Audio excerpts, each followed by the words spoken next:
is advised. Hey everyone, welcome back to Board Games Unlocked, and Brad and I are continuing our top anticipated games of 2021. Now, if you want to know the games that we're most excited for, check out our top 10 list of 2021. But these are the other games that didn't quite make the list, and but that we are still excited for one reason or another. And this isn't really, I mean, my list is technically in order of what games that I'm excited for, but I really just ranked them in that so I could get the actual 10. But this is really going to be more of a just casual bring up games that we know are coming out next year, or we hope are coming out next year. Right. And then just kind of quickly talk about those, just because who doesn't like to talk about games? So, yeah, because I'm assuming you didn't put yours in any order, right? Mine's not really in any order. I just kind of went through, looked at all the ones that interested me that I was looking for, and then kind of put them down. I know we're going to have a lot of stuff that are going to cross over as well. So it's just kind of as we're talking. Yeah. You know? Yeah, exactly. In fact, some of the ones that are on what we're going to talk about today are actually ones that were on your list, right? Like your official 10 list. So I'll just quickly talk about those. And these have a lot more expansions, of course, than the genuine top 10 of 2021, because that made a little bit more sense. So with that being said, I guess we'll just go back and forth talking about which ones that we're excited for that are hopefully coming out. You ready? You ready to talk about some neat games? Sure. Cool. Well, the first one that I wanted to talk about is the new Descent game that is coming out, because there's a shit ton of Descents. This one's on my list as well. So it is? Yeah. Now, this one's weird. Technically, out of all the ones that I ranked, this is the very last one, because I not like Descent 2nd edition, like, at all. It's one of the games that I first played when I got into the hobby, and I felt it was completely unbalanced. However, this one seems to be, I mean, they're not even calling it Descent 3rd edition.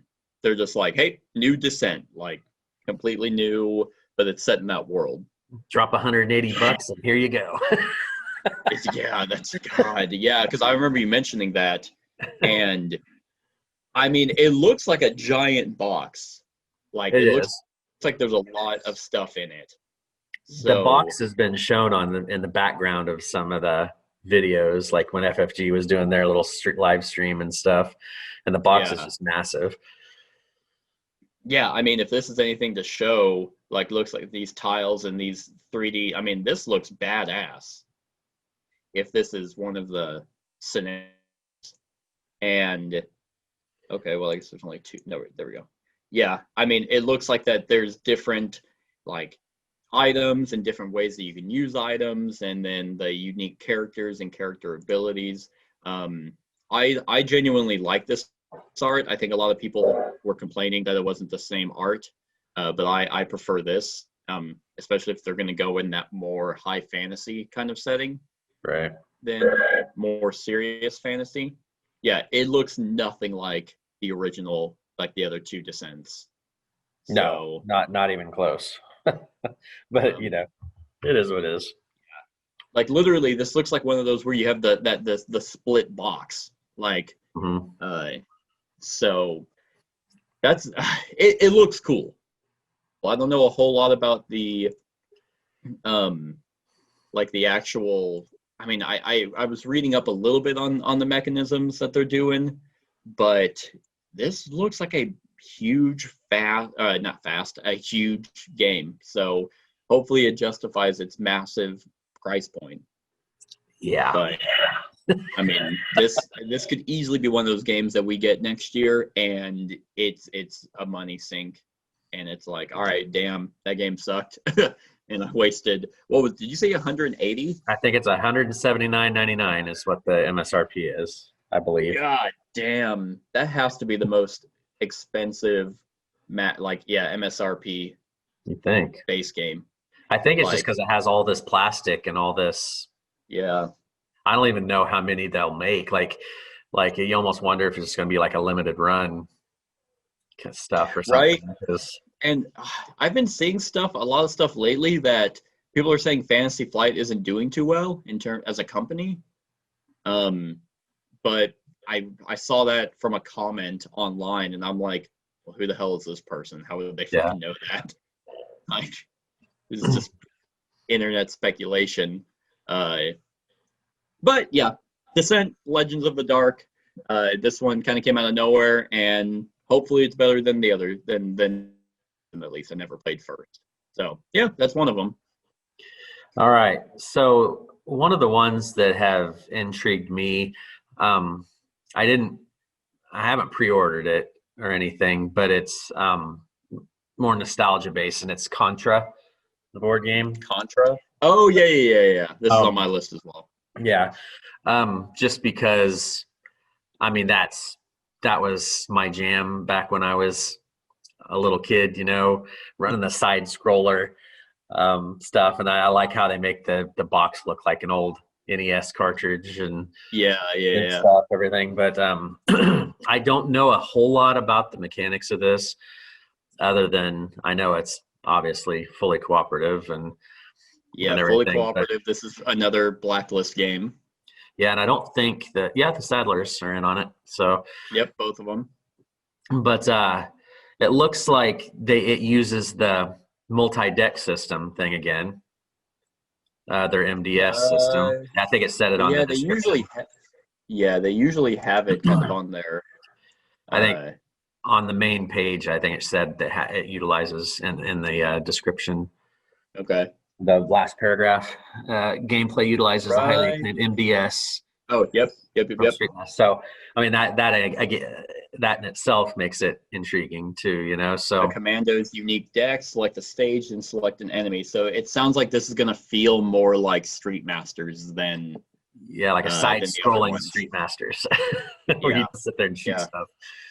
Now, I don't know. Obviously, I was going to say, obviously they can see the, let's see, Contra release. Yeah, it came out in 1987. Yep. So 6 years before I was born. But I was 9. You were 9 years old. So Contra, that's a perfect age to be playing these games. Now, I know people are going to be like, "Oh, Seth, why are you excited? You're too young to like a game like this." And people like to hate on their younger generation because they envy our youth. But I have played Contra, and it is insanely hard. It's so hard. But they had to be, because these games weren't necessarily that long. Right. Like, they had to be hard to basically stretch out the length of the game. Because if it was easy, it'd take 20 minutes. But this is a fun one. I saw this and I was like, oh, I like Contra. And of course, Blacklist, once again. Yep. Company that I don't think they've made a bad game. They haven't made a whole lot, but at least quality over quantity. Right, exactly. Yeah. Now, does it say it's going to do side scroller, or is it just going to be like that? I don't know what it says. Tactical stage map driven by a stage deck. Because it looks like what they're going to do is kind of the Street Masters, where you have one location and more like minions come out, which I liked. I liked having all those like you have like a stack of like tiles that you play on versus just the one board at Brook City and Altar Quest. Right. Yep, this is on my list as well. And what's going to be curious is Contra is supposed to only have the two people, right? Like they're brothers or something. And the Sylvester Stallone and Arnold Schwarzenegger is what they look like on the cover. Is that what they're okay? On the video game cover, it made it look like. Oh yeah. Oh my God, yeah, totally. That's very much them.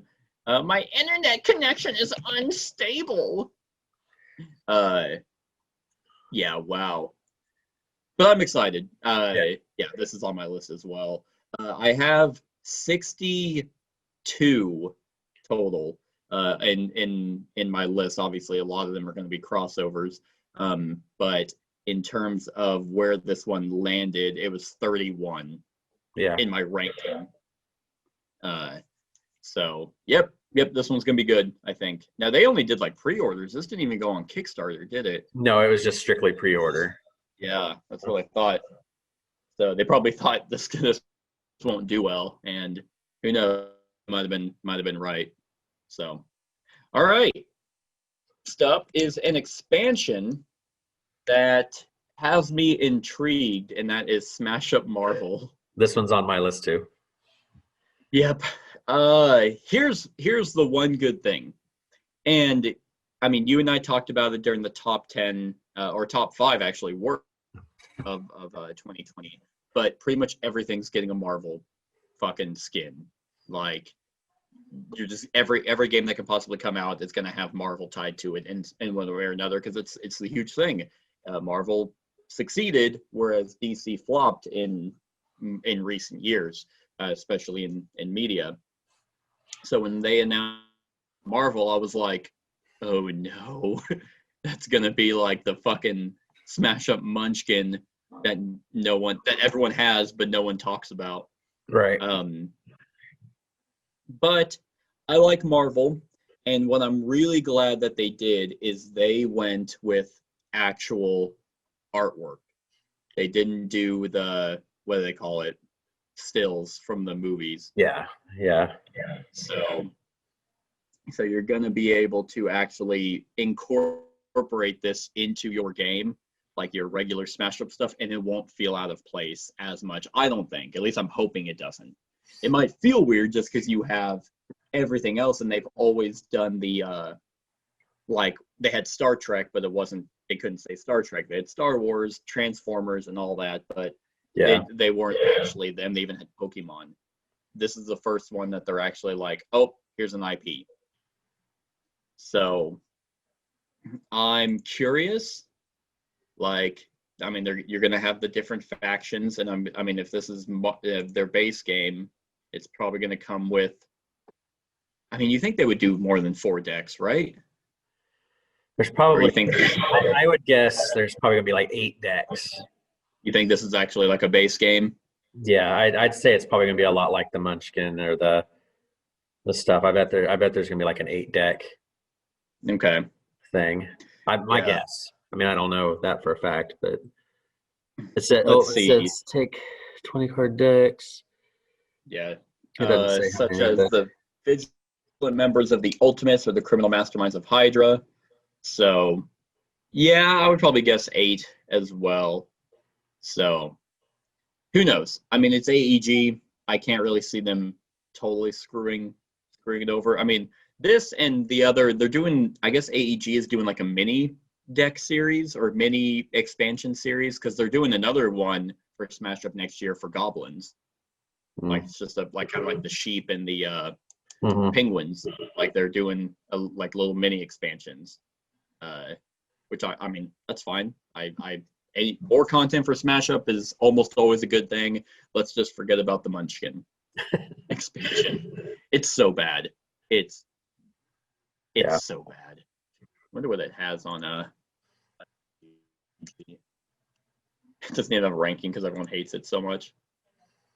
6.6. I'd probably give it a little less than that. I was gonna say that's kind of high, considering that's pretty good. I don't even think Smash Up. Yeah, Smash Up is 6.8. Yeah, but that's because people suck. No. Yeah, so Smash Up Marvel. I'm excited to see how it incorporates and how they do it. Give Marvel its run for the money or whatever they call it. Yeah. So. All right. So my next one I was going to talk about is, it's been one that's been kind of, I've been waiting on it. It's Wolfenstein, the board game. Yep. I don't know. It's one of those things. I like the IP. Have you played you've played the video games, right? Oh yeah. So I really enjoy those. Wait, are you talking about they had an old, like the actual. I'm talking like the old PC. One, right? I played them all. Right. I played them way back then, and then the new ones and all the that new stuff. ones, okay. Yeah, but This one has probably one of the biggest chances to just be a shit game on my list. Just Yeah. because it could go the way of a Steam forged miniatures kind of IP type thing. Yeah. Or it could be cool and end up with something like what I've been hearing about Reichbusters and stuff like that. So it's like this. So I'm anticipating this one. Well, and that miniature you just showed back there, the big mech suit, that's an iconic thing from it. So it's like, I see stuff like that and I'm like, okay, this looks pretty cool and everything. But then I know I didn't back the Kickstarter because there was something about it. Like I had it backed for a while and I just don't know. It was expensive. It was. And we say that, but then we drop like $400 on Freedom 5. Right. But I don't have the luxury of dropping $400 on every single Kickstarter that I want. Right. You got to pick and choose. And this was one that I was like, well, I have Reichbusters, and that's pretty much this, except it doesn't have the IP. And I don't know, man, you go for those IP games, I try to stay away from them as much as possible because and that used to be the norm. Stay away from IP, but the last 4 or 5 years they actually hit more than they miss. Yeah. On a lot of them, it's kind of those things like, Battlestar used to be like one of the only ones that was like a good IP game that was kind of the rarity. And now it's like, it's more rare for them to be complete shit shows. I know Steam, a lot of that's when you just look at the company from now on. Like, right. You can't just look at the IP anymore. Now you got to look and say, okay, does it have that big SM on it or SF? Steam Forged? Steam Forged. Yeah. This is by Archon Studio. It looks like they've done Load. I've seen Load, but I know nothing about it. And then Vanguard of War and Chronicle X. So I remember seeing on in 2019, and I was like, "Yep, okay, that's going to be one of those things." So I don't know. This picture looks really cool, having the 3D. Well, because that was one of the tiers. Also, like a big. Right. That just also at the same time looks like a storage solution mess. Right. And that was one of the tier things. I'm fine with 3D scenery and stuff. It's just like, I just don't know. Yeah, this guy, Joan and Jello. Did you play? And if so, what are your impressions? The map looks tight and fiddly. Yeah, it kind of does. I'm fine with doors, putting those in and just imagine the walls are there, but I don't need the border around it. That looks like a pain in the ass to set up. So like I said, this one has, it could either be really good or it very easily could fall off a cliff. So that's why it's kind of playing as here. Yeah, BJ Blaskowitz, Anya Alua, Seth Roth, Max House, and Bombate. So is this one set up? Because I actually haven't played the original. I've only played the new ones, and it looks like right here, developed New Order and Wolfenstein: The New Colossus. Right. Okay, so it looks like it's set up in the new Bethesda game, which are fantastic video games. They're so much fun. Yes. Okay, all right. Yeah, I remember seeing this, and I was like, nope. I have a feeling that'll be bad. But if you get it, then definitely let me play it so it can potentially go on the good or the worst of 2021. Yeah. Yeah. All right. So my next game is one that I know nothing about, at all. But I remember the Dice Tower actually bringing it up a few times in their best of 2020 games, and it looks like I thought it was 2020, but Board Game Geek has it at 2021, and that is a game called Furnace.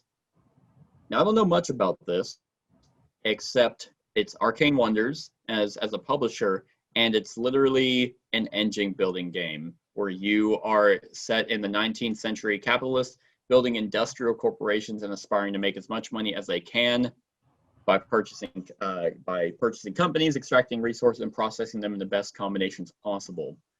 Now, I love engine builders, but I'm slowly realizing that I don't like games that are pure engine builders, like where that's all you're doing. I like games that have a bunch of other stuff to it, but you can make an engine to basically boost your overall objective.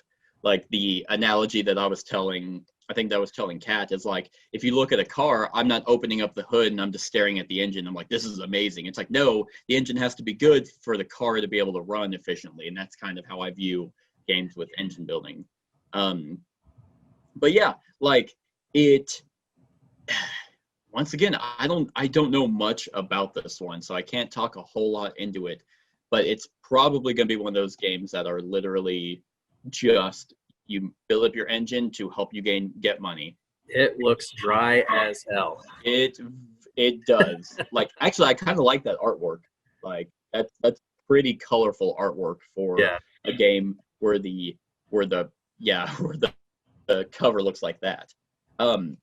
If I had to guess, this is probably going to be one of those games that flies under the radar, that not a lot of people are going to talk about it. Yeah, that like this actually slowly reminds me of Fantastic Factories, where you're just drafting cards to be able to manipulate to get points. So, but you never know. I don't even know the company. Oh, Arcade Wonders. That was one of them. It looks like they're probably the ones that maybe funded this, but Hobby World has 9 people. I don't even know this designer. However, you never know. It's lower up on my list, but who knows? So it could be good, or it could just be like, well, this is another game. So Furnace is one that I'm slightly excited for. Well, I have one here that's kind of, I am anticipating it. This is my bold prediction for 2021, that this is actually going to be a better Egyptian game than Ankh. And it's called, I'm going to see if I can say it right. It's Archeis, A-R-K-E-I-S.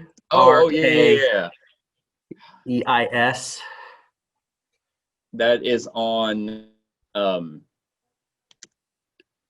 yep, right there. That is on my list as well. Yeah. This one, from what I've been looking at and reading up on, it almost sounds like it's going to be right. But the thing is with it is it combines some really cool stuff, because it's cooperative, story driven. It's a campaign game. You know, you're searching stuff. It even has a legacy tag on it, so I don't know what is legacy about the game. But it just seems like it's going to have a lot of story to it. Whereas I keep picturing Ankh being kind of like picture Blood Rage. You know, you're all over a map and you're fighting for areas, and there's really not much story. Like this one's going to have story plus the solo aspect with cooperative and everything. I predict this one's going to end up being a better game than Ankh. I'm gonna disagree on, I don't think this will be a better game, but I think it'll be a better Egypt theme than Ankh. I think Ankh is gonna be the more solid game. But yeah, you're right. It might not incorporate the Egyptian feel that a lot of people might be looking for, whereas this one will, at least in the fantastical sense. I mean, because there's some of the art that is being displayed, but not a whole lot of like actual game art. Let's see if I can go back to one of the boards. Yeah, because the board also had these like edges as well, but these actually look like more you make them and then you slot the tiles into that instead of kind of putting them around the tiles already. But yeah, this one's on my list as well. It actually, where did that end up being? I want to say fairly high up. Yeah, I just like the deal because with it being scenario driven, and your stuff you gain from one scenario carries over to the next scenario. Yeah, like your items and stuff and everything. It just seems like it'll be a more you know. Yeah, because what do they say? It says, yeah, have up to 2 actions per turn, yada yada. Result of their actions can be altered by the equipment. They can push their luck at the risk of being cursed or suffering lasting traumas from injuries. They have their own backpack to store items. Yeah, each scenario has objectives that the player will try to accomplish during the game, and that will influence later scenarios. Yeah, like I said, I'm huge on big campaigns where players there's lasting consequences. So I didn't even know this had a legacy tag to it. The only reason I say that is because it says it on the under mechanisms. It has legacy as a deal. I don't know if that's. I was just looking on my phone here, and it. Gotcha. Because it has action points, cooperative game, dice rolling, legacy game, modular board. So it's probably loosely legacy, just because you're moving on. I don't, Yeah, maybe things carry from the next one. Yeah. But it just seems like it's got a lot of character to it, like it could really kind of be cool, neat little story, And I like the steampunk twist on it with all like that big snake, you showed that picture with like the drill tail and all that stuff. It's kind of neat. Yeah, that's gonna be neat. So I'm excited for this one as well. It actually ended up being 25 on my list, so it was up there. All right, my next, only really anticipating, because how I backed it, they are incorporating these cards. I actually got it to where I can have one of these cards be in the game, and it's going to be like an ally card, and it's going to be off of my cat Zelda. So she will have her own card in the game. So very excited for that. But this looks to be I'm excited. I'm intrigued and excited because it says right here, highly interactive and strategic 2 to 3 player hidden trader game, which to my knowledge is going to be the only one that runs with that low of a player count. So as wary companions, players must use hand management, cooperation, and deception to protect themselves and each other on a dark and dangerous journey. The use of hidden roll cards, Mantis Falls, is a sometimes cooperative game, may have only witnesses, in which case players can win only if they all escape together, or there could secretly be an assassin, carefully protecting the illusion of collaboration until the right moment to strike. I'm intrigued, like the fact that it's card driven and it requires 2 or 3 players. Probably, if I had to guess, 3 with a 2-player variant. However, like, that's going to be so weird. Like, normally these kind of secret hidden trader games require 4+ to be good. So I would like to see them succeed with this kind of idea. So I don't know if it requires you to move around, if there's different objectives, probably different objectives. But yeah, you gather items that help you, allies, different actions that you can take. So it's definitely one that I'm keeping my eye out. And yeah, the fact that I got to put in, it's one of these cards that Zelda will get to be put in. And I think they're going to be, I sent them a picture, so they're going to have, it's obviously not going to be fully detailed artwork. It will have some artwork incorporating that. So yeah, this might be really neat. Who knows, or it could flop dramatically. You never know. So yeah, that is one of them. I mean, I guess it's technically 58 or whatever. Right. So yeah, that's that one. All right. So this next one is not a very imaginative anticipated, other than it's going to make a great game move a little faster. And it's Terraforming Mars, the dice game. I did see that, and I was like, that sounds like shit. Well, and it might be. I mean, it's Terraforming Mars, when you start playing with all this stuff, is so sprawling, so much stuff happening. Having the dice version of it making the game a lot faster, you could play it in a smaller area, and stuff like that is something that intrigues me, just because the setup would be so much faster. You just kind of pop it out, play it, go. Yeah. I will still prefer the big game, obviously, but just having the option to have this as something to be a quicker turnaround for stuff. That's why I mainly put it on here, because it's going to sell like hotcakes, because dice games do, and this is one of the more popular games out there right now. So That's true. That's really all I had to say about this one. It was just something that was, Yeah, I don't really go for the dice games. Like, I always think, they might make the game quicker, but you lose a lot of the like substance that the original game had. So I remember seeing this and I was like, okay, like, that's a game that'll be out.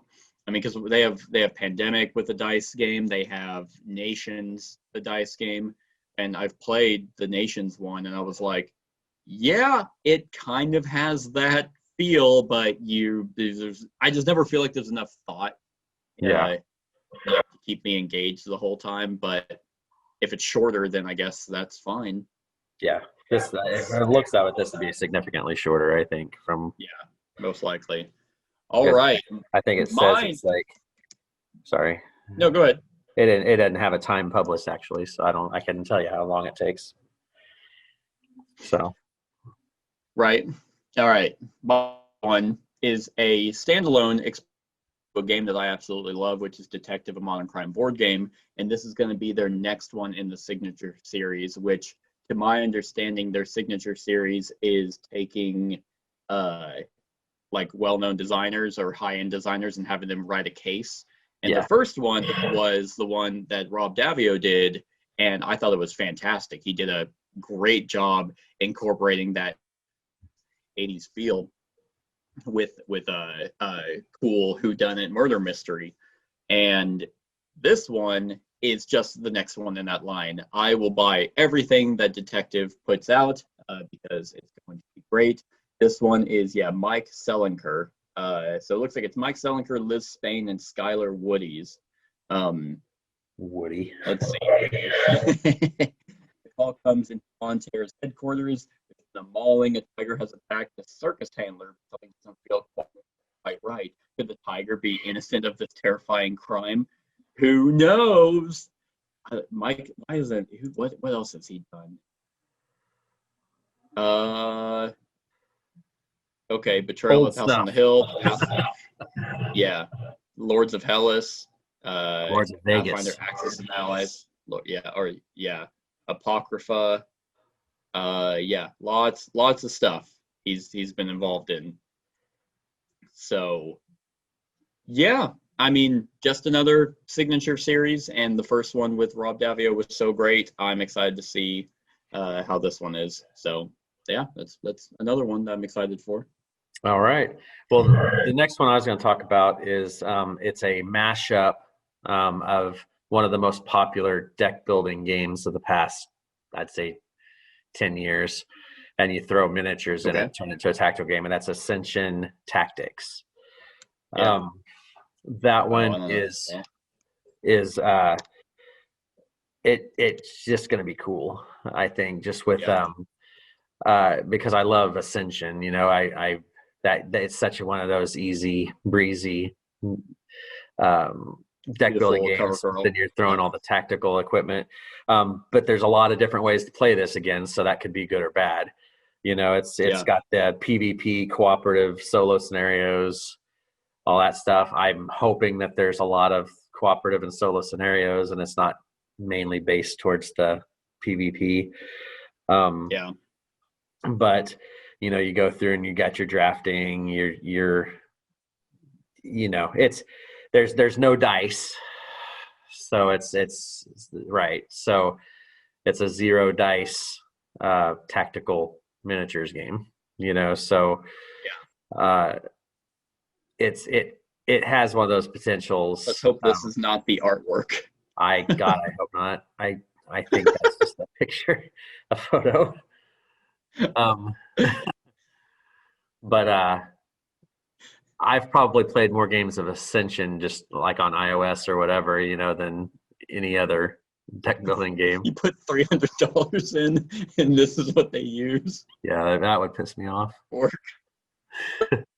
Why? You like Flying Frog Production right there. That's not even trying. That's a guy that looks like he's sitting on the toilet.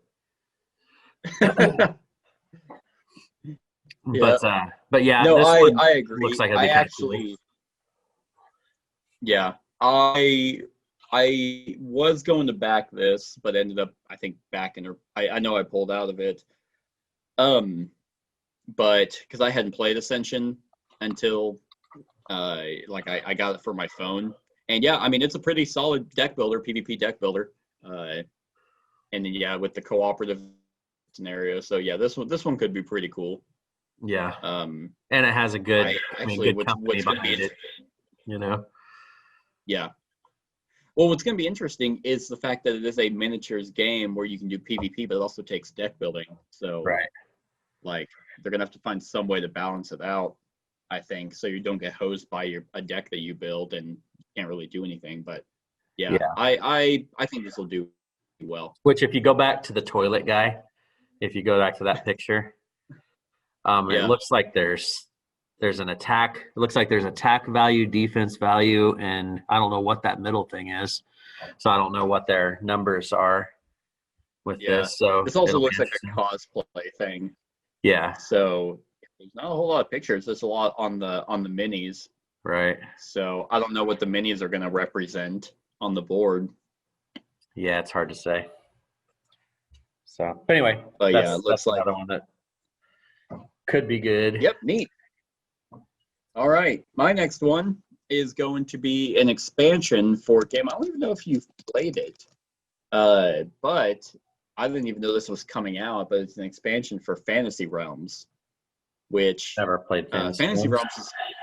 Yeah, it's a game that very much flew under the radar by WizKids, and I really like this game. It's a what would they even call it? It's like a hand builder. Is where you are drafting cards that each card has a type and an ability on ways to score points, and it's like, okay, so this card is worth nothing unless you have it paired with the spell book, and it's worth 100 points, and so you're trying to find these cards to build the best hand possible.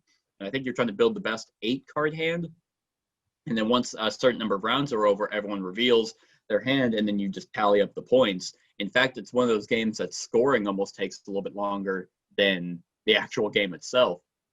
But I really like Fantasy Realms. And then I was looking through 2021 games, and I'm like, wait a minute, there's an expansion coming out?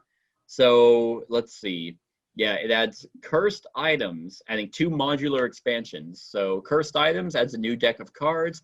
Take one item that they can use whenever they wish to create a powerful effect, or even skipping your discard phase to keep an extra card. But whenever you use a cursed item, it turns into negative points. And then it looks like it also adds 3 new suits to the game: developing your realms with buildings, attract powerful mythical outsiders, and raise the undead. So more ways realms makes it a little bit more. I kind of like the idea of having a whole new deck where it's like, man, I can take that and that's going to be really good, but is it going to be worth the negative 50 points that all accrue at the end? So yeah, this one kind of came out of nowhere, but Fantasy Realms is cool. I did not expect them to support this at all. Because I mean, it's like, yeah, like it comes in a small box like this, and really it's only this big because of the score pad. Like, the score pad just have a deck of cards. Like, that's it. So it's a bloated box because of its score pad. I really, really like this game. So yeah, Fantasy Realms, the Cursed Horde expansion. All right. So the one I was going to bring up was, I don't know a whole lot about it. I think it's kind of a sequel to a really good dinosaur game, and this is Dinosaur World. Yep, that's on my list as well. It's I don't know. I know it's not going to be the same game. It's going to be different, obviously. Yep. But a lot of the aspects of the game seem similar. You know, they've gotten to the point now. You know, it's that part of Jurassic Park where the dinosaurs are actually roaming on their own. You know, but they make parks. Yeah.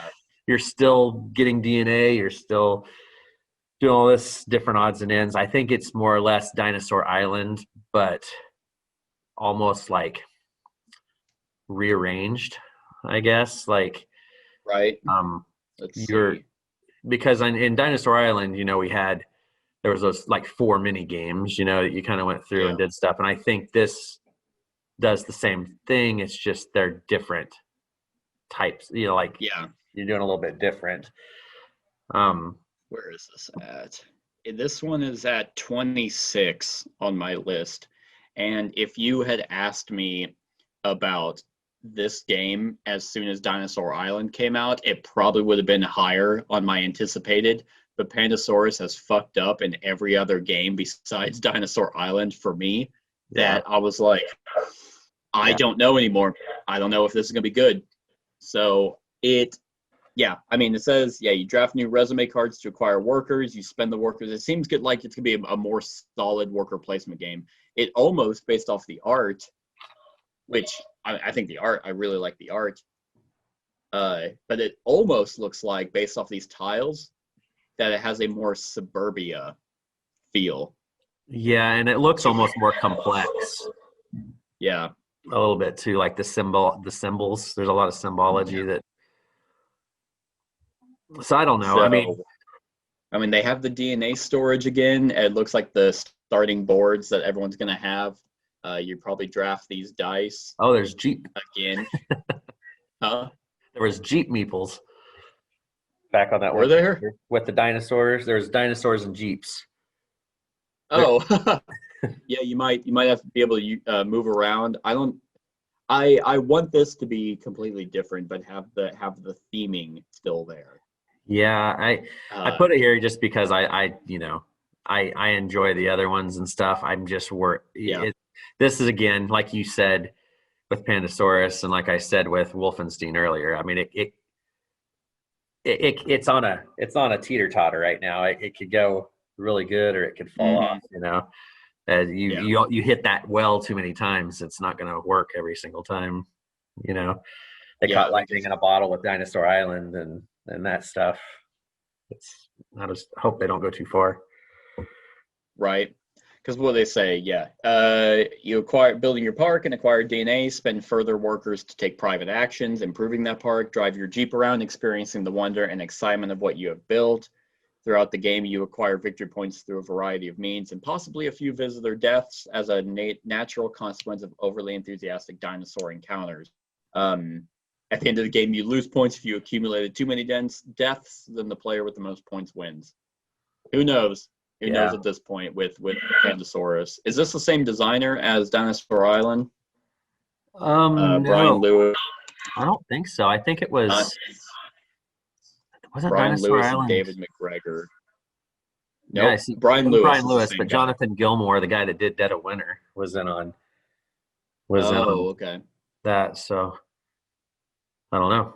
Interesting. Yeah. But see, the complexity rating is actually higher on Dinosaur Island. The weight. Dinosaur Island is pretty complex. Yeah.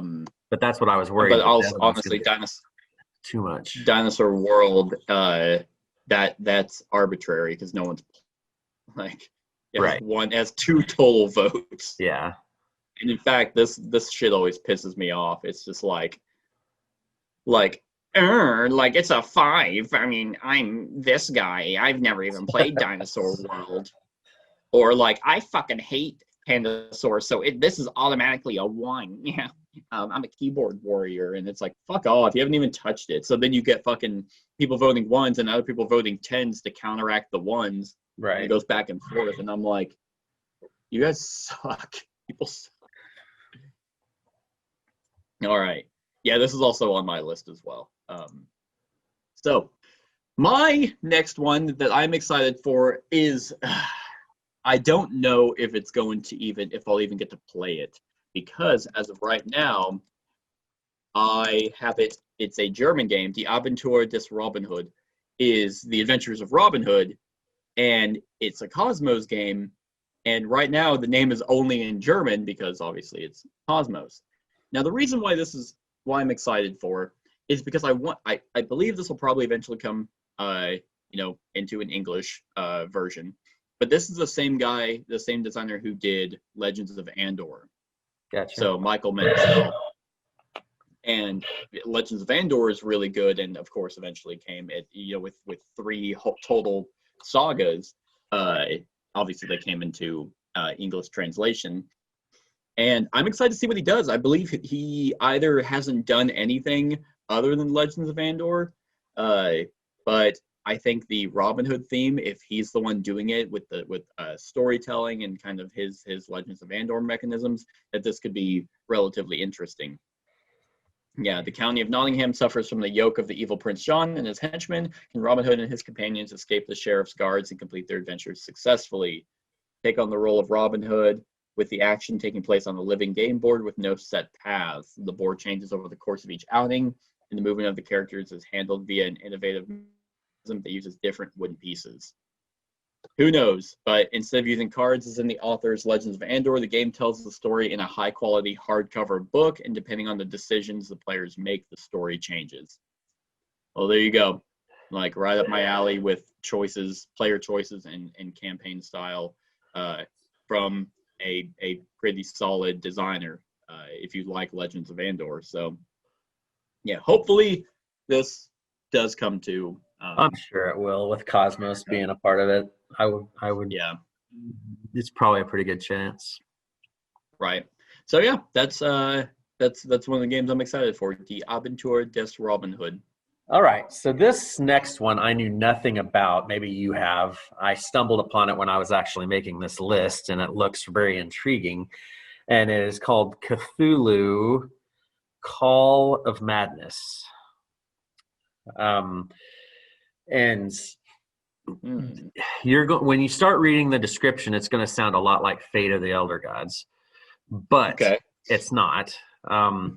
Pretty much what you're doing, it's a bag building game, and with hand management and stuff, but it's a tower defense game, and you are playing priests who are trying to summon your elder god.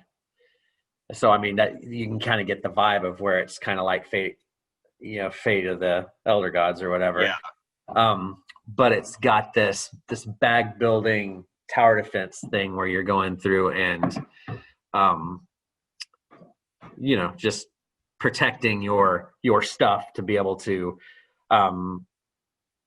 get your ancient one out. Is this cooperative? I would say yes, kind of, I guess. Okay. I mean, it says 1 to 4 players, so it actually doesn't say. But it says you play as priests of Cthulhu cults who are trying to summon the Ancient One. However, it's not so simple because apart from the investigators themselves, you are also disturbed by other cults. So no, I bet it's cooperative or competitive because there's going to be other cults. And I bet so. It's probably tower defense. You probably it's probably got that tug of war aspect where you're trying to mess up other people's stuff, but trying to get yours to go off, and you're defending and everything. But the art looks kind of cool. It's I don't know the name of the company. Like I mean I see it obviously. I don't know what they've done. I don't know the designers, any of that stuff. But it just seemed like. Oh shit!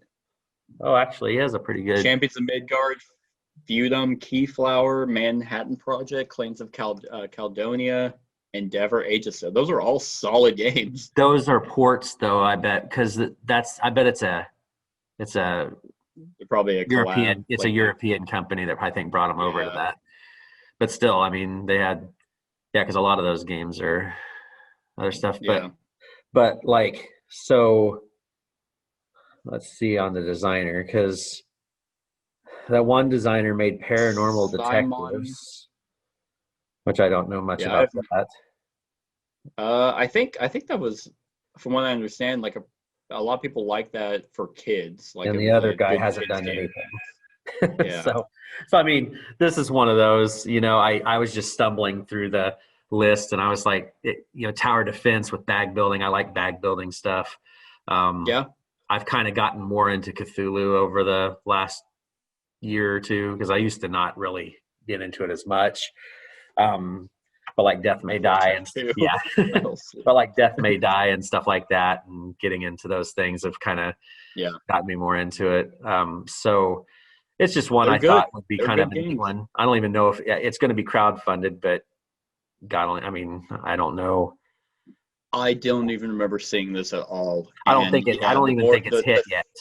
Like, the theming, like you mentioned, very much seems like Fate of the Elder Gods. Which it says Kickstarter is January 12th of 2021. Okay, so it'll be. So I guess we'll know more then. Yeah. Tower defense games always sound good in theory, and I like them as video games, but it's extremely fiddly. And if this is going to be like that, then it's like, well, the theming is cool, but I have Fate of the Elder Gods, so why would I get this? That's not a fiddly game.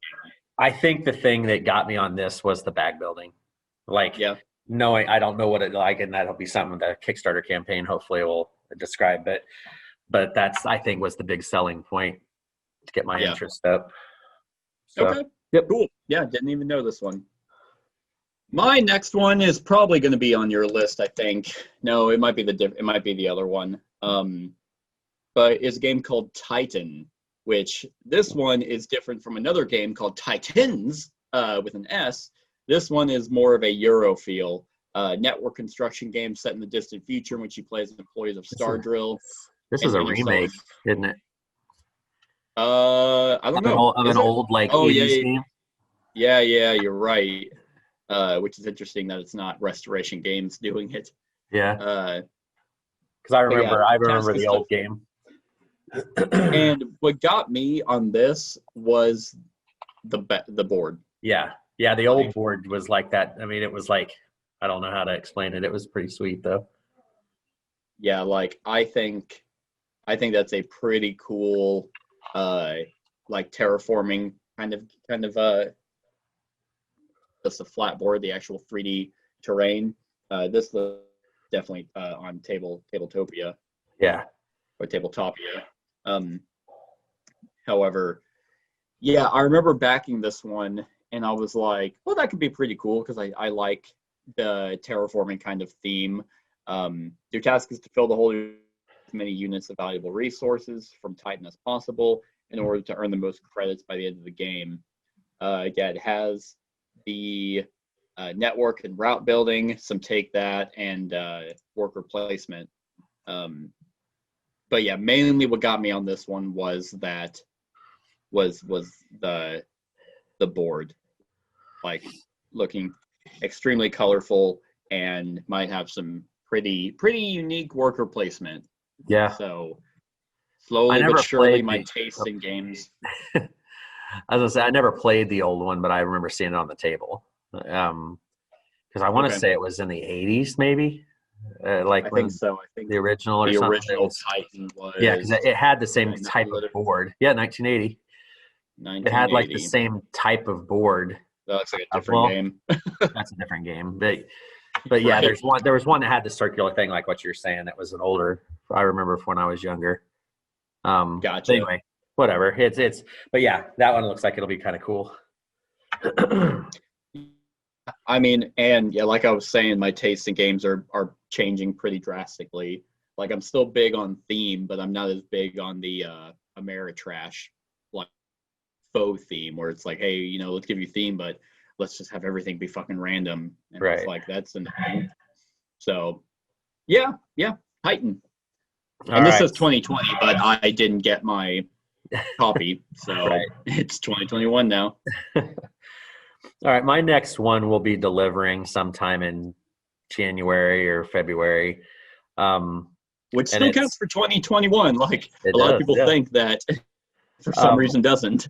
and it's Apex Collector's Edition. So That doesn't really count. it's right 'cause there. isn't It's it the fourth one it's down. this one, right? Fourth one down. Oh, there we go. Yeah.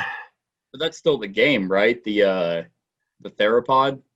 Yeah, So this is it just is. probably everything. It is. It's Okay. just updated. It's got a lot different. Their mechanics have changed. Gotcha. They've added some more stuff, changed the gameplay. It's Why did I think this was a Sandy Peterson game? Oh, it's because he did that. He did a dinosaur game on Kickstarter last year. That's why. The cool And thing I think about I looked this, at it and I was like, I don't care about dinosaurs. yeah, this is a really good one. I've played a version of this, but when it was a Kickstarter, obviously, and a lot of people got hosed on the last Kickstarter from a few years ago. So this guy, I don't know who it is, but there's a guy in Kansas City who picked it up and ran the Kickstarter. So he's Neat. So he's actually the guy that put it through and got it situated, and it should be delivering before long. But it's like I said, they redid a lot of the stuff, made it a lot more smoother playing. There's a solo aspect to it now and everything, and it's the art is awesome on the cards and so stuff. You actually play as the dinosaurs? Yeah, you pick a species of dinosaur and you guys are like trying to survive. It's a survival, like you're trying to make your species survive.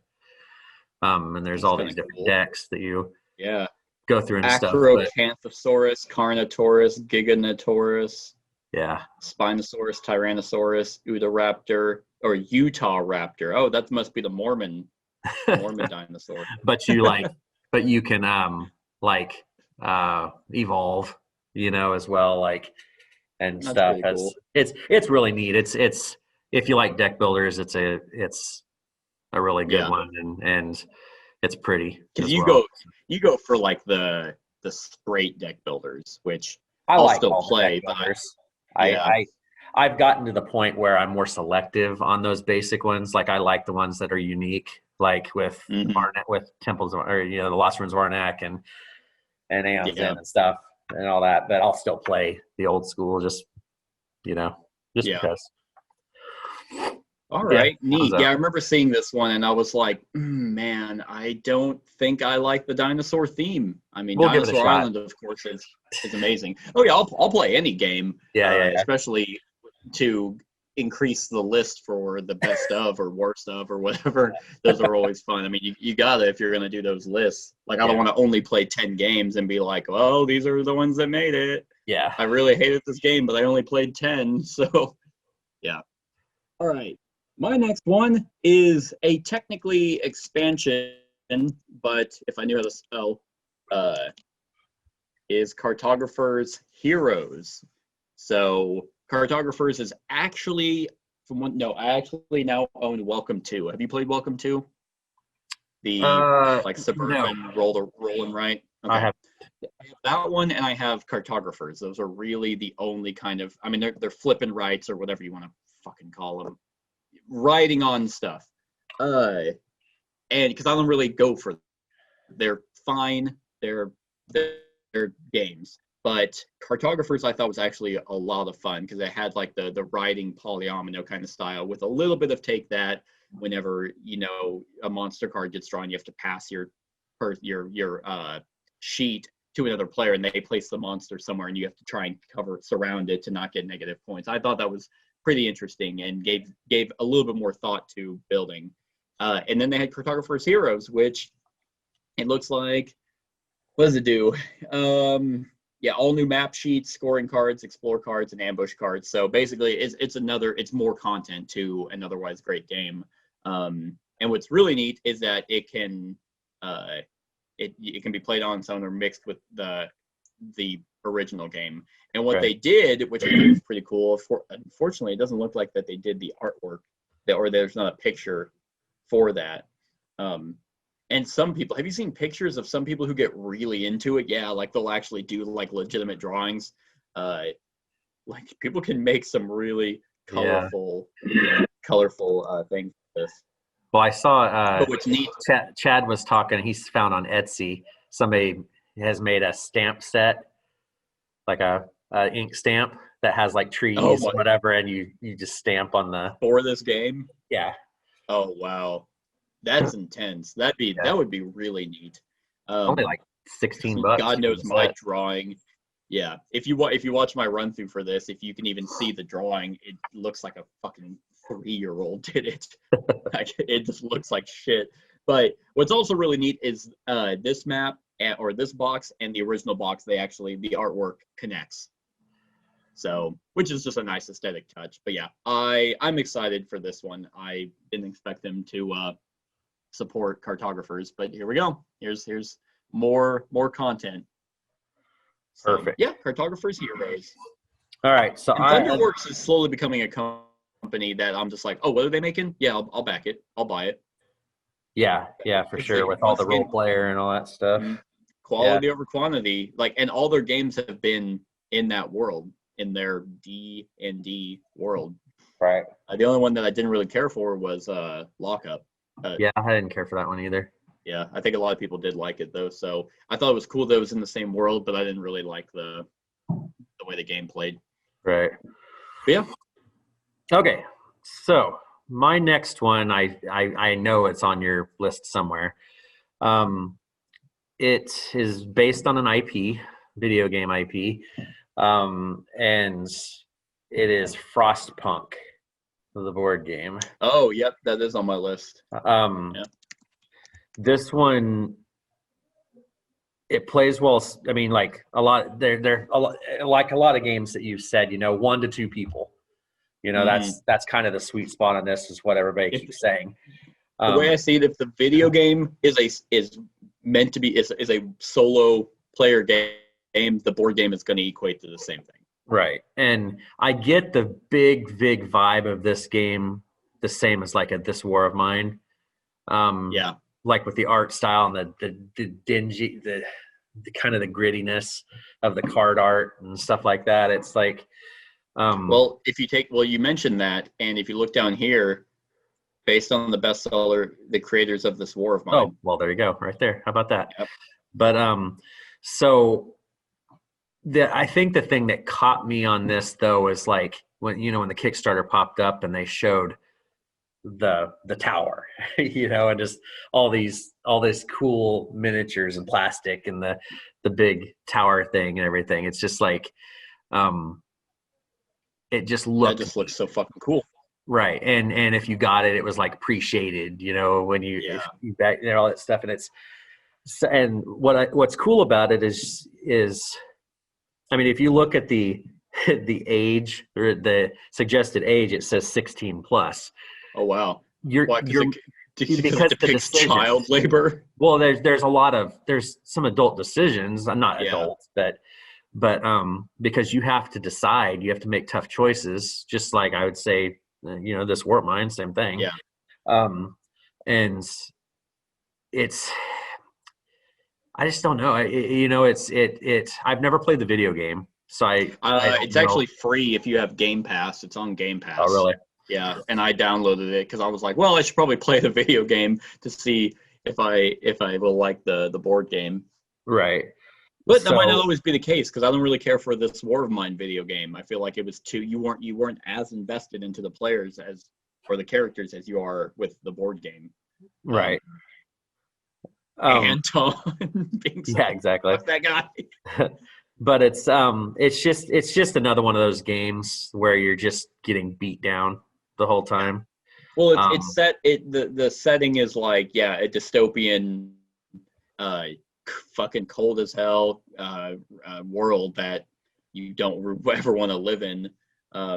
Small colony of survivors in a post-apocalyptic world that was hit by severe ice age. And you're trying to stay warm. And I'll take post-apocalyptic in this. I don't like the nuclear war post-apocalyptic. Right. It's like, okay, it's a wasteland. There's nothing there. So players will decide the fate of their people. Will you treat them like another resource? That's so fucked up. I mean, that's the thing. It's like all the decisions you have to make. It's this game is a scenario like a campaign game as well. So you just have, it caught fire. It made a lot of money on Kickstarter. I remember Yeah. when it hit out and stuff, and it's going to be one of those, I think, that once it delivers, there's going to be a lot of hype going for it, I think. Right. Adam Kopinski, Nemesis, Lords of Hellas. sure, designer of Lords of Hellas. Oh, In Between and Nemesis. Yeah, so In Between, that's the name. In Between was that Stranger Things 2. Yeah. So he's got some good pedigree behind I him. like that one. I think, right? Yeah, this one is definitely on my list. It is, where is it at? I feel like it was higher. Maybe not. I can't find it right now. But yeah, 34. Yeah. But yeah, I'm excited. I'm excited for that one. All right. My next one is actually an expansion to Paladins of the West Kingdom. Once again, this was one that I didn't even know they were doing an expansion for. I'm not surprised because Architects has, I think, 2, Age of Artisans, and then there's another one I think that just came out. So Paladins of the West Kingdom, I actually just played Paladins not too long ago, kind of to basically compare it to Viscounts, and it's still a very solid game. I like this one so much better than Architects. So it looks like this one just kind of adds more stuff to the base. Noble allies have responded to the recent attacks against our borders. Only through careful negotiation and diplomacy will these dukes, barons, counts, and margraves offer the aid we so desperately need. Expansion adds new extensions for both the main board and player boards. Player attributes to manage and new actions available each turn. So yeah, just giving you more to do on your turn. Yeah, okay, so it looks like you can what is that, muster or negotiate, so new places, different ways to score points, new ugly ass fucking characters you hire and have in your deck, and new cards to purchase. So to say, except yay, more expansions for a great game. So you don't own Paladins, do you? I own it. I haven't played it yet. Gotcha. The solo mode is pretty solid too. I would say. I don't know about Viscounts yet, but And I don't own Viscounts. I've played Architects. Raiders is still my favorite game from all these. What a shame. What a shame. Paladins of the West Kingdom, City of Crowns expansion I'm very much excited for. That'll work. All right. So my list is starting to dwindle.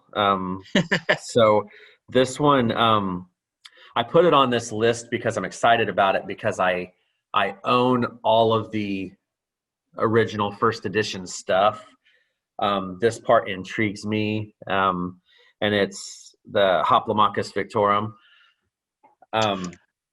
This is on my list as well. So I own all the first edition remake, stuff. Right? Huh? This is a standalone. This is a standalone story-driven, like not story-driven, campaign version. But what it's going to do is it's not compatible with any of the first edition stuff. They're throwing all the first edition stuff and altering all these chips, getting rid of a bunch of the chips, and trying to shove it all into this and make a campaign out of it. I didn't want to wait. The Kickstarter, I think, is in January, is when this Kickstarter starts. But so I bought all the first edition stuff because I wanted to start playing it, and I'm happy with that stuff. So I may or may not go for this, depending on how crazy expensive it is or not. But it's a solo only experience. The whole Victorum. All right. And you're just going through. I mean, you're playing Hoplomachus, but it's campaign mode. So I'm assuming that the story is going to be kind of hopefully good. I would assume it would be, since it's chip theory. But I'm holding out hope that it's not going to be too crazy expensive, since it's just a solo campaign, so that I could get it, and still my other stuff will still be worth having. Right. For people who have bought like everything for this, and then they're like, ooh, a new one, but you can't use any of the old stuff. Right, because I have everything out right now for for Yeah. that game. So, and it looks like they've changed the description, because when I was first reading about this a handful of months ago, it sounded like they were going to be replacing. But if you look at it with it saying it's standalone solo only, it almost looks like it's not going to, that they're not redoing the other stuff. So that might make this. It doesn't seem like it. It looks like standalone title. This Uses edition will pair. Yep. So if adding that's new the case, twists that with moves focus this on way up. heroes. I mean, if that's the case, and this I don't have to repurchase anything to get this and have this whole experience, then that probably would have pushed this up into my top 2 or 3 anticipated of the year. But no, this is going to be sweet, and I think you're going to like Hoplomachus, I think, when you play it, because it's very strategic and not. I mean, it's got dice, but it's not screw you type as bad, I don't think. Yeah, this isn't like what is it? The solo game that was dice. Proving Grounds. That I hated. Proving Grounds. Yes, Proving Grounds. Now this one I would compare more. Not compare. This one's gonna be a lot better than Spartacus. Like your battle is going to be like, it's more going to be where you have your stack of chips, probably, and then you just have to roll these dice that have H's and blanks on them. But anyway, but yeah, I like the description change of this, because that makes it sound more like it's going to be an awesome, like, individual deal. So that'll be cool. Neat. Yeah, this is on my list as well. I am excited to see how they do a solo only campaign story driven gladiator game.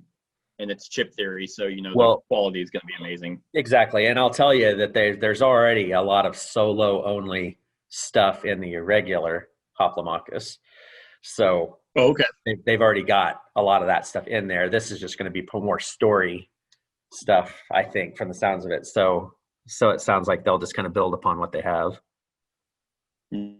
All right, great. My next one is another expansion for a great game called Teotihuacan, and that is the expansion period. Now, they have had two expansions already to Teotihuacan. One was a bigger box that added, it was a modular expansion, and one of them was a very small one that just added like 2 things to it. It was really weird. It was Shadows of Zidit, I think. Or Zidil, Shadow of Zidil. Yeah, that was not worth really buying. However, this one, once again, is a modular expansion, so it's a big box expansion for Teotihuacan. It looks like it adds Obsidian, a new wild resource in the game, more powerful than others, used for special actions. A mansion, a new action board is added to the game to replace the palace board, so providing new options to climb temples and power up your workers. That's pretty cool. Altars and shamans. A whole new dimension to the game. Previously empty spaces between action boards are now dedicated to altars. Oh, that's going to be neat, because the way the board was set up, you had the different locations that your dice can move around. Looks like now there's actually spaces in there that you can send people. New Empire board comes with a wealth of opportunities while integrating perfectly with the base game. New Conquest board compatible with previous expansions. And then it looks like an advanced for Teotibet for the solo game. I loved their late pre-classic period expansion. It added player powers. It added a new temple track. It added new ways to build the pyramid. It was a wonderful expansion, and I love modular expansions because you get to basically decide how you want to play your game by throwing in, we'll do an expansion from this, or we'll do from this expansion, and then we'll add the mansion and the expanding empire. You just have so much creativity with how you want to play your game. And Teotihuacan is so fantastic of a dice worker placement game that more legitimate content for it is always going to be good. So yeah, very excited for this expansion. Perfect. I've only played the base game. I haven't touched any of the expansions yet. So. Yeah. Did you like the base game? Yeah. I like the solo aspect to it. That was nice. Yeah. So, I mean, there you go. I mean, the expansion stuff will just make it even better. Right. All right. So my next one is Kapow from White Wizard Games. Kapow. Um, There it is. so this one it's a 1v1 game. The catch to this one is it's dice creation, dice building, I guess, however you want to say it. Like, it's a superhero battle game, and you're actually changing the faces of the dice. Picture the dice like in Dice Forge, where you you pop the faces off the dice and put new faces on and stuff. Oh yeah, I see.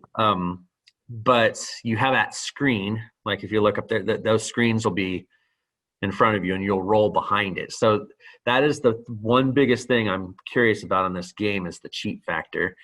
Because you roll your dice behind the screen, and then on the back side of the screen, it has all of your powers and your stuff that you get to do with your dice.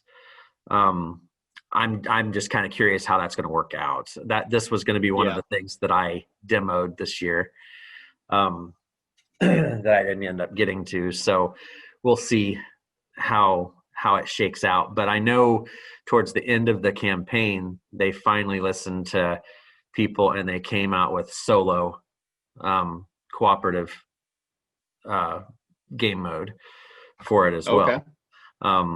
So it'll be one of those things. I'm kind of interested just to see how it shakes out, you know. When you kickstarted it, there was like 2 boxes that you get and stuff. So it looks like volume 1 and volume 2. Yeah, and the thing with this is, and this is another thing I'm intrigued, is if you look at the designers, notice that like Rob's not on there. You know, like, this is the only game to my knowledge White Wizard has done that he hasn't had a huge part in, because this game actually came out in like, I think 2019, the first version of it. And then they picked it up and redid another thing. So I'm just curious, like how much Rob put into it. You know, I'm sure he put in a lot, but as far as not having design credit, of course. But I guess if it was not a very balanced game, that's one thing that he will put the work in to make sure it's balanced. So that's one positive thing. So I don't know, we'll see how it goes, but this was one that was kind of one that intrigued me a little bit. Sometimes sometimes that dice face thing is kind of annoying. I want to see how the game plays first before I really make my judgment on it. But I remember you mentioning this, and I don't believe I went and backed it, because I was like, okay, there's Freedom 5, there's Marvel Champions, there's superheroes. I'm like, look, Hour of Need, yeah. It's like, look, I do another superhero game, especially 1v1. Don't get me wrong, I love 1v1 games, but there's a limit. There's a limit to how many I want. So it was one of those things where it's like, I don't want another 1v1 game, and I don't want another superhero game. So I did not touch this, and I don't really have a problem with. I mean, this actually looks relatively like heavier, so I think that's cool with the dice and you know, doing attacks, defense, and power ups. I don't really have a problem with the shields because of like Roll for the Galaxy. Galaxy has the same thing. Just don't play with people you think cheat. Right, exactly. So yeah, it's just I couldn't care less. I'll play it if you get it. It's getting saturated. It really is. The superheroes and stuff. Definitely pick your poison. So my next one is one that I backed on a whim because I thought it might be fun, and that is Lawyer Up. Lawyer Up is a 1v1 game, funny enough, about lawyers, and it's a asymmetrical card game, and you are facing each other off of a court case. So it looks like one player takes on the role of the prosecution, the other one takes on the role of the defense, and based off of the it looks like the case that you're trying to win with your argument. So yeah, it's a game of arguments, influence, and strategies. You start with discovery, where they will go through all the evidence of the case and draft what they think is important for them to win. This is a theme that I don't believe has ever been touched on, and I'm hoping that it is light enough that it has kind of that what is it, Ace Attorney detective, like those weird over the top anime detective lawyer games. I'm hoping that it's more that way than it is like being like a legitimate, I need to actually think like a lawyer. I'm fine either way, but I would much prefer the more fun, rompy kind of game. But they also, of course, have this was on Kickstarter. It had the expansion, adds the Witch Trials and Godfather. So I think it could be a lot of fun. Like I like the. It looks like it's gonna be way more serious than what I'm thinking. But asymmetric game is interesting because they did a similar thing with Watergate, where one person plays the journalist and one person plays Nixon, and you're playing kind of two different games, but it's a tug of war aspect. That's probably what this one is going to be. But with Tabletopia just looks so fucking ugly. Yes. But I don't know why. Like, maybe as a kid I wanted to be since I wanted to be a lawyer, I was like, ooh, lawyer. This could either be incredibly dry, or it could be a pretty cool tug of war game. So yeah, lawyer up. All right. So, my next one is kind of a combination of a few little expansions. And that's going to be, well, you talked about one in your anticipated list with the Marvel Champions, Galaxy's Most Wanted. So I'm kind of I'm kind of lumping in that with I'm excited to get Scarlet Witch and Quicksilver in. Just to kind of see what those, and Wasp, like so there's just that little clump of those that series of heroes right there, because Wasp, mainly because she's supposed to be able to like synergize with Ant-Man. Yep. Like, and the same thing with the Scarlet Witch and Quicksilver are supposed to synergize. And I'm excited to see what Scarlet Witch's deck is like, because she is wildly powerful, and I'm just curious, like, what kind of crazy shit they're going to come up with to just wreck shit, you know? Oh, wow, yeah. Looks like look at that text on her cards. Jesus. Yeah. So it looks like Scarlet Witch, her action is an interrupt. When boost icons on an encounter card would be counted, discard the top card of the encounter deck and count the number of boost icons on that card instead. So did you see that she's multi-aspect as well? Oh, she is. Yeah, so that'll be interesting. I bet you Quicksilver is multi-aspect. Guys, I bet he's yellow and something else. I don't know. Yeah. But yeah, that's true. I like that they're toying with the multi-aspect stuff, you know, because it, like, I don't know, he's kind of course those are his hero. He's gonna be cool, I think. Super speed. After you use one of Quicksilver's basic powers, ready him. Oh shit. That's good. That might be. Be pretty. They are really thinking outside the box with a lot of these guys, and I think just having that combination of all that stuff, and then when you throw it, you look at those, like the Galaxy's Most Wanted and the Rise of Red Skull, those campaign things, and you just can chuck all these heroes, and every single hero you can double up and run through these deals. I mean, they right now,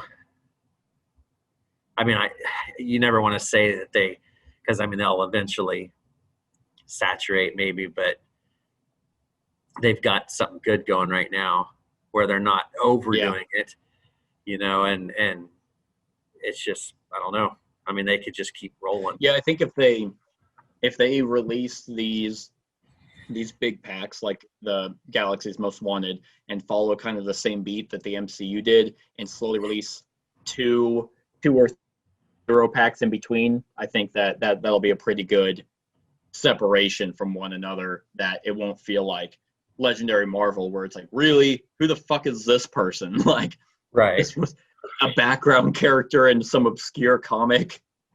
Well, and it's like So- when you throw, like, think about their dead LCGs, you know, like with Netrunner, you know, you had to buy these packs. Yeah. You know, like right now, the barrier of entry for this is like people could just go and be like, hey, I'm just going to go buy, you know, Galaxy's Most Wanted, maybe throw a Captain America. I'll just go buy the Captain America pack and something, and True. I can, you know, it's like they do this. And I don't know as much about Arkham, if Arkham has, because I think Arkham, you need to buy each one. right. So that's what makes this one stand out, because you can True. just buy a deck and you're good to go. It's like, oh, I'm You're getting good. tired of fighting this bad guy. I'm going to go buy the Green Goblin. Yeah. And I can, you know, do all that stuff. So Yeah. Or even like you said, hey, get Rise of Red Skull. There's 5 villains in that one. right. So I mean, they're doing it right with this game right now. Yeah.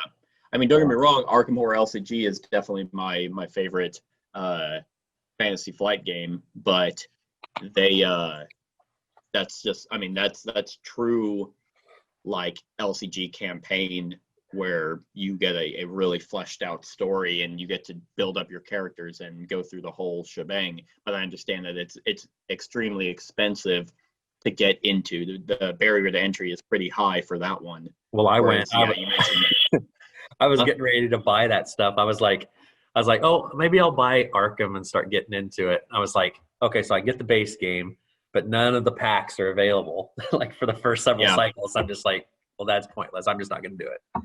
Yeah. I got lucky and I have everything for it. But yeah, this one, like you said, you can get the base game. There you go. You're good for a while. Yeah. So And if you're like, ooh, okay, well, here's my favorite hero. My favorite hero is fucking, I don't know. Miss Marvel. She-Hulk. Yeah. Yeah. All right. There you go. $15 and you got it. Yep. So yeah, obviously this one was one of my most anticipated for next year, but I would also have included Scarlet Witch and Quicksilver. I mean, any of the heroes, because I think they're going to be really cool. All right, good choice. My next one is a game called Titans, which I did not get this year, even though it says 2020 right here. That's a lie. It's 2021. But this Hopefully is an you like area this one. control game. Huh? Hopefully you like this one. You didn't like That's Valhalla. true, because it is. Yeah, the designer is the same guy that did Valhalla, which had a bunch of shit to it. It was just so freaking boring. Man, was it boring.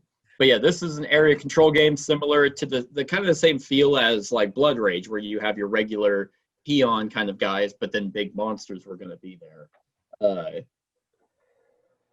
I mean, this isn't the same publisher that designer is from, right? Yes, it is. Oh, it is. Okay. Yep. All right. So, yeah, historical fantasy setting of 17th century Europe. I think this is going to be kind of neat. Like, you have, your cavalry and you have, like, your, fantasy style with these giant monsters, what they're calling Titans. Right. And Titans players take on roles of a king that leads an army with a mythical Titan into battle. 4 nations to choose from, one of the European empires of that time: Polish, Lithuanian, Commonwealth, Russia, Sweden, and the Ottoman Empire. So the mechanisms are, of course, area control, campaign, battle card driven, card drafting, dice rolling. Yeah, I mean, it's really hoping that the battles don't literally come down to roll and resolve. Like, I'm fine with rolling dice, but as long as you have some mitigation to make it interesting and exciting, Right. then I'm down. Like, let's see. I think the Titans, if the miniatures are done right, they're going to be really cool. As you can see, this one, is internet connection is unstable, so that's going to be pretty neat. But that is some beautiful artwork. That one, it doesn't that show up on covers. it doesn't show up on my screen when that says that, so you're good. Oh, that's good. That's good. Dang it. All that joke makes no sense now. But yeah, this is just gorgeous artwork, and yeah, with that high fantasy setting, I think this could be a pretty neat card play area control game. So I'm excited. And don't get me wrong, Valhalla had some decent card play, and they did have a lot of mini expansions to add. I just thought you just rolled dice, and it was like, all right, I want this guy to die. All right. Yeah. It just didn't do it for me. But hopefully Titans is pretty good. All right. Got any more? Yeah, I have. Let's see here. All right. So my next one is one I know is on your list. Well, we can both talk about it, and that's Hour of Need. Yeah. Just because Sadler Brothers, Blacklist Games, MDS system. I mean, there isn't much more. If you like any of that other stuff, you're gonna like this. It's just kind of it's got unique superheroes and all that stuff, so it's kind of a neat deal with that and everything. So I still would I'm looking more forward to like Freedom 5 over this, but Sure, yeah. But this is still going to be great, with everything. It's going to be interesting to see how Blacklist and the Sadler Brothers move forward, because a lot of their games are using this MDS, and they have the same kind of beat that it's like, hopefully they can continue to make them innovative instead of, this is literally the same game, just different theme. Right. But yeah, all based off of other superheroes. And I still love the modular deck system. I think just that mechanism alone makes it have high replayability. And I mean, that's why, Street Masters and Ultra Quest and Brook City are just really good, because you can play those with any type of combination. So yeah, I'm also excited for Hour of Need. And I initially wasn't going to back this, but ended up going, because I was like, you know what, like the MDS system in the comic book, like innovative superheroes, I think could be pretty cool. Right, exactly. So, and I picked this one over Kapow, Yeah, I would too, easily. Just mainly because of the whole cooperative aspect. Like 1v1 games are not too high on my deal unless, so that's just something I try to keep an eye on. All right. My next one should be pretty quick to talk on. It is the Robinson Crusoe. Was it Book of Adventures? I think is what it's called. Yep, Book of Adventures, which I believe is literally just a book of Robinson Crusoe, scenarios. Gotcha. Because right now it's kind of difficult to decide like what to play, but I'm pretty sure this is literally just a book that has all the scenarios in one thing, where it's like, it even says an almanac that consists of new Robinson Crusoe scenarios ranked by their level of difficulty, complexity, and theme. An organization method for Robinson Crusoe, which is, man, I'm surprised that they're still supporting this game, but they're doing it. I mean, I think they have another big expansion coming out for Robinson Crusoe, like more content for it. And Robinson Crusoe has been one of my favorite cooperative games for a while, and it's just, I think having more scenarios is what gives this game life. So, yeah, Book of Adventures, just an adventure book for Robinson Crusoe. There you go. All right, so there's this next one is going to be kind of, I don't even know if it's on BGG, so I don't think it's going to matter, because it's going to hit Kickstarter at some point this year, I think. So I don't even think you'll be able to pull it up, but it's called Myth and Goal. It's a Blacklist Games. It's a miniature fantasy football game. It's been advertised. Like I couldn't find it on there either. So it was just something. Okay. It's just miniature based fantasy football. It's the Sadler Brothers take with Blacklist Games. I just wanted to spit it out as an option. There really isn't much about it. So just, Myth and goal. Myth and goal. Like, I mean, I have a shot of If it I can find here. it. There we go. Myth and goal Blacklist Games. Yeah. So, I mean, it was an announcement type deal, and let's see. Yeah, I guess no idea. Yeah, and like I said, I think that's all we're getting.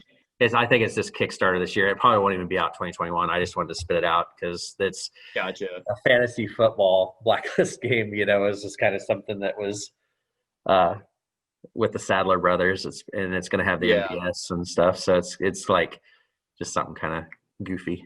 Huh. I can get behind that. That'd be a fun design. Yeah. Because I don't have any. Funny enough, I don't have any sports games. Well, you need to try playing Blood Bowl Team Manager. I want to try football. I want to try football highlights. I have that as well. Yes. Yeah. That one's good. Or baseball highlights. I'll try any of those. Yeah, baseball highlights is funner. But so just to show, I have one more thing on my list, and it's probably on your list, and it's Madara. No, Madara is actually not on my list because technically Madara is not a 21 game. It's not? Has it been delivered? I don't think so. If I could even find it's Middara. ARA. Yeah. Yeah, it's technically Act 2. Okay. See, I don't know that whole lot about it. I mean, I backed everything for it. But Act 1 was technically 2019, and since I haven't played it at all, I was like, well, I don't want to throw Act 2 in there. Yeah, that makes I haven't even touched it. This game could suck hard ass, be some anime weeb, lonely, horny neckbeard shit, but as I just insult everyone who enjoys this game. But I mean, I backed it. I mean, look at all that shit. Yeah. That is so much stuff. And yeah, I mean, it could eat right up my alley. But it is not on my list just because I haven't tried Act 1. Yeah. So that was just not my tossed on there because I knew it was something, but I wasn't sure like the details on it and stuff. But right. But really, I believe they have three. They have 3 acts to it. Yeah, Act 3, Act 2, and 3 are slated for 2021. A shit ton of there's a lot of stuff to this, and I backed it to where I'm getting all of it. So yeah, there's Act 2. Isn't there so much? Doesn't Madara have the foreteller stuff too? It does. Yeah, that'll be cool. Yep. But yeah, they it looks like that this is a continuation from Act 1. Gotcha. Okay. So, I mean, yes, I am excited for this to get all my stuff for it. But yeah. All right. I like that. The playing time, 60 to 2,400 minutes. If you sit down and play all of Act 2, it will be, if I could do math off the top of my it would take you 40 hours. That's just for Act 2. Okay. That is everything that I have on my list right now. I know you have more stuff, but I do have more stuff. So I guess everyone's just going to hear me ramble on. So Brad, hopefully you can chime in on some of this stuff. I'll try to go quick. Yep. So, let's do this. All right. The next one that I'm excited for is Subterra 2, Inferno's Edge. This one, I've actually got to play test whenever I was at Gen Con all those years ago. Conventions. But no, this one, Subterra 1, is a fantastic dungeon delving cooperative game, and this one plays completely different from that one. You are actually, it's kind of it is still the modular board, but you're going in to get like an artifact and try to get out, and traps spring up, and of course it seems a little bit more dungeon crawlery than more the dungeon survival. It has a different feel to it, but I, of course, really like this one, and you have the different players that you can, or the different characters that you can play as with different abilities, just like Subterra 1. And yeah, the different board styles that you're running in, trying to get an artifact, and then, yeah, so you're trying to, oh yeah, that's right, you're trying to get keys that let you get into the room at the artifact. And then I believe, yeah, lava starts to come out, and then that's your threat of you need to try and get in and get out before the lava starts to engulf all of you. It was a lot of fun from the play, like the play test that I had whenever I was at Gen Con. That is Subterra 2. Yes. Yay or nay, Brad?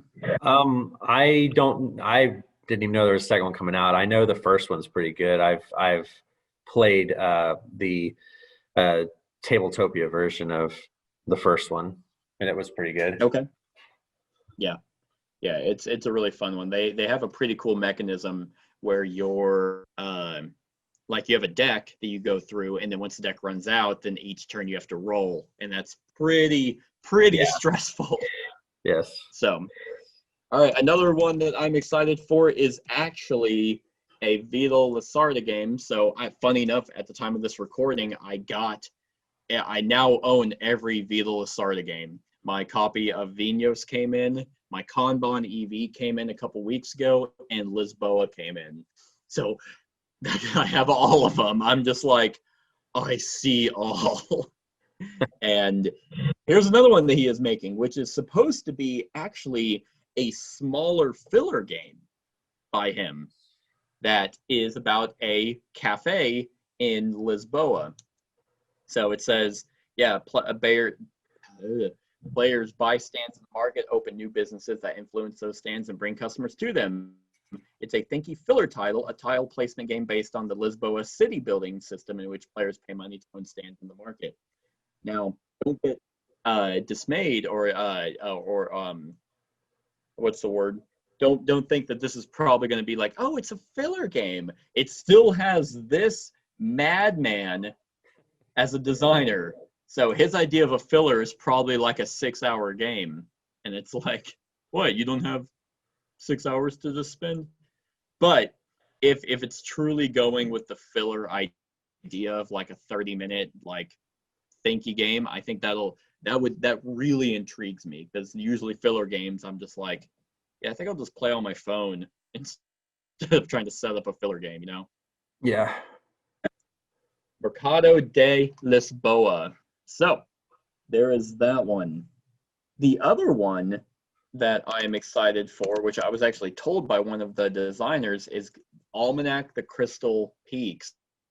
Now, if you've seen my run through for Almanac, the Dragon Road, that was a Colossal Games and Scott Alm's fantastic game. Like, what you would think, oh, it's Colossal Games, I don't like any of their stuff, and Scott Alm's, where I don't like any of his stuff. And Almanac the Dragon Road ended up being a lot of fun. It was a game where kind of that,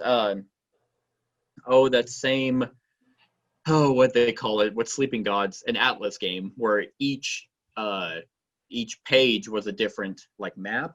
Similar thing here, each page of the Almanac series was a different worker placement style, but you had a map that, okay, where we start here, and then whoever bids the most money can decide where they want to go. And so you go to this map or this page or this page, and there's a different, worker placement gimmick there.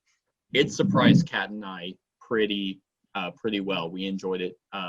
We enjoyed the Dragon Peaks. And then he had commented on the run through saying, oh, hey, actually there's going to be a second one. And I'm like, great. I mean, keep them coming. I think that's a pretty unique idea, is having different mini games, worker placement mini games. So if you want one of those. This worked out really well at 2, or the Dragon Roads did. So excited for this one. And it says, yeah, second entry in the Almanac series of games. So hopefully they just kind of keep doing this if it keeps doing well. Yeah.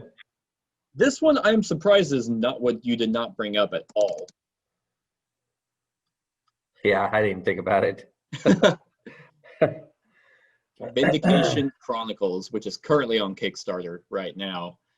Basically, this is the second expansion to Vindication and adds free to it.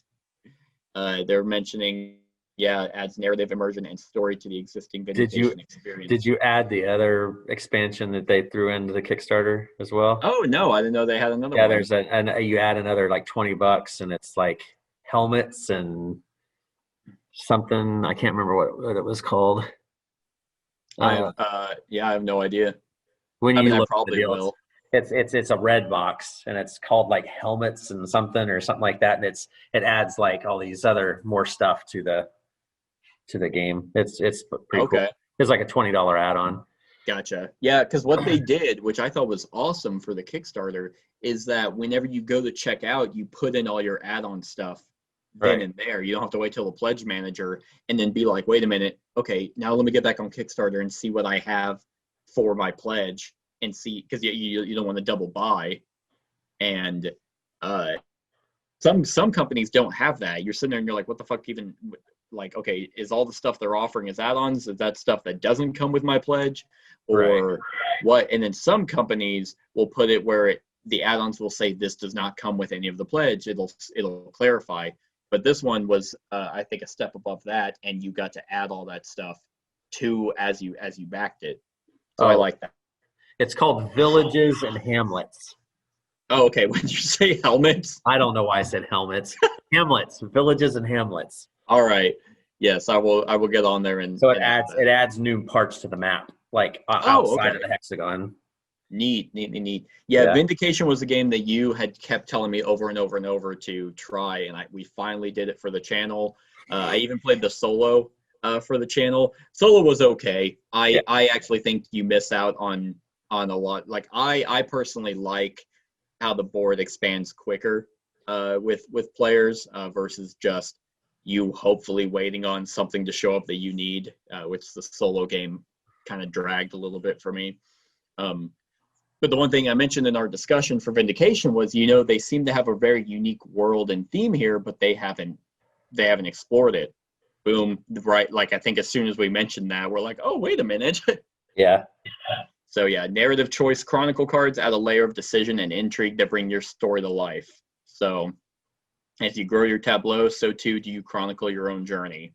I think this is going to be an awesome expansion to a great game. So I'm assuming that would have been on your list as well. Yeah. All right. Yep, got to keep on trucking.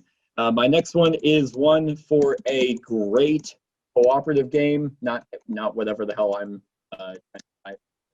Atlantis Rising Monstrosities.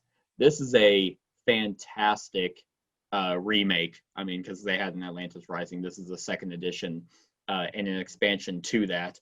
Adds Medusa Unleashed, in which the Gorgon Medusa turns Atlanteans to stone. Can you break her curse and recruit her to your side? The Harpy's Lair, in which 3 monstrous bird-like creatures steal the resources and workers you need to build the Cosmic Gate. And then Redacted, to be revealed during the Kickstarter. I don't even know what that is. It's probably Cthulhu. Like, he always gets thrown in. But yeah, just adds more stuff, more challenges for you to try and overcome in Atlantis. Have you played this?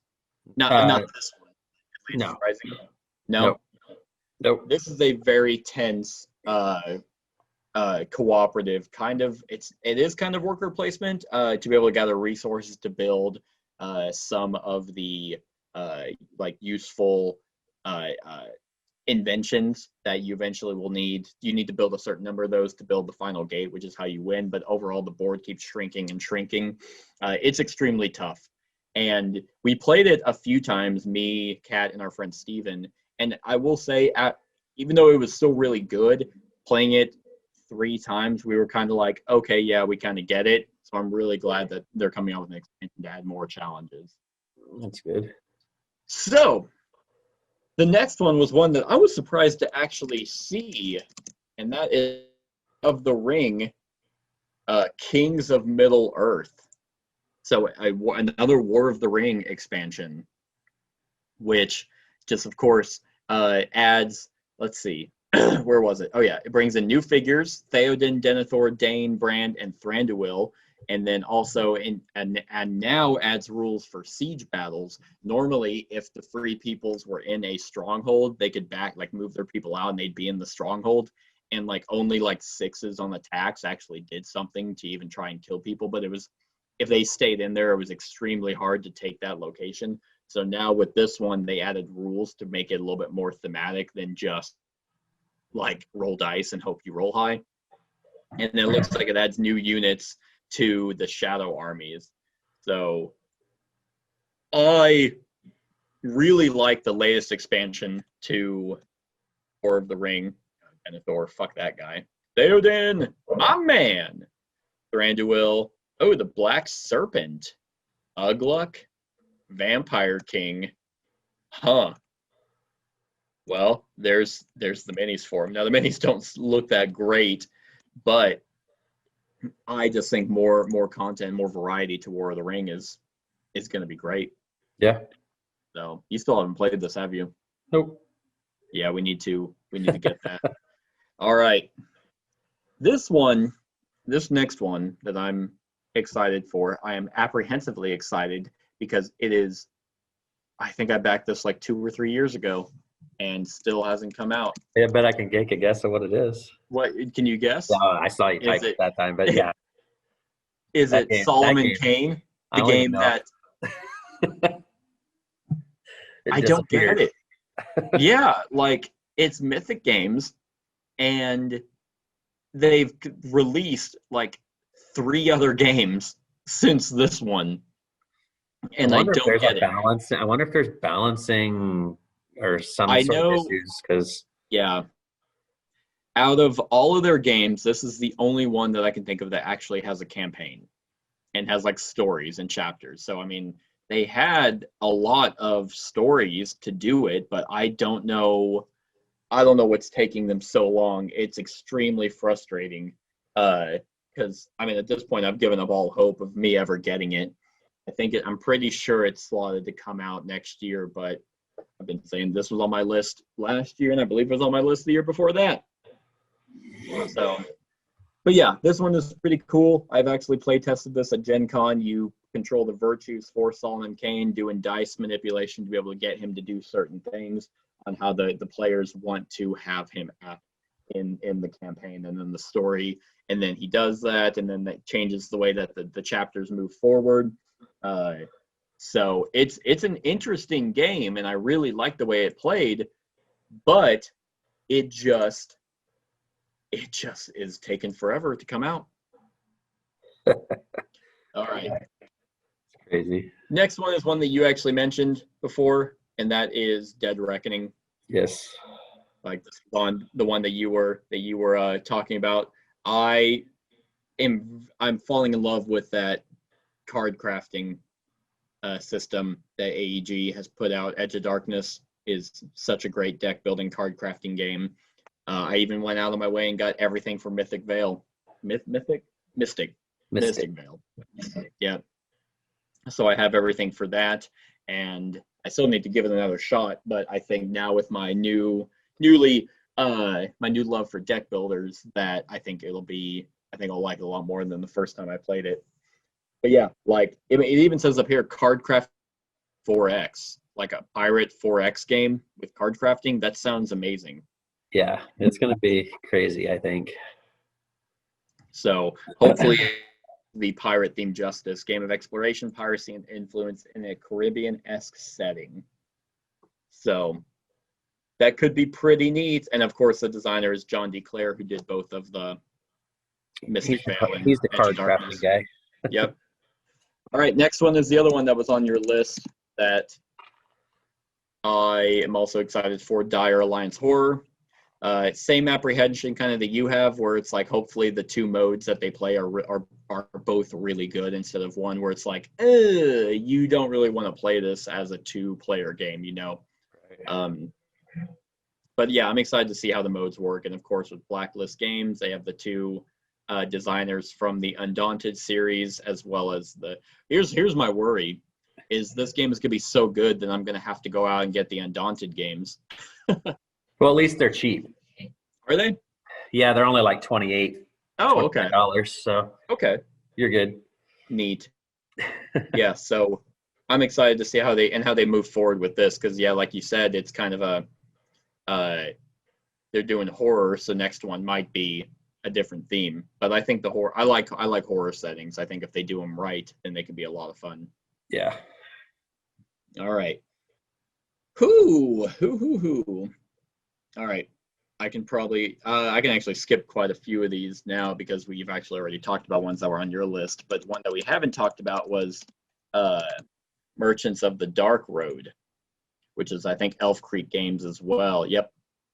This one is a worker placement game, like a dice worker placement game, where the theming is pretty neat. Is that you actually have to plan and prep because you're traveling through like night, and it's like perpetual night. So yeah, after half a year of daylight, you move prepare for the dark season. The roads will be treacherous, but they will still need to be braved by a select few in order to keep our cities thriving.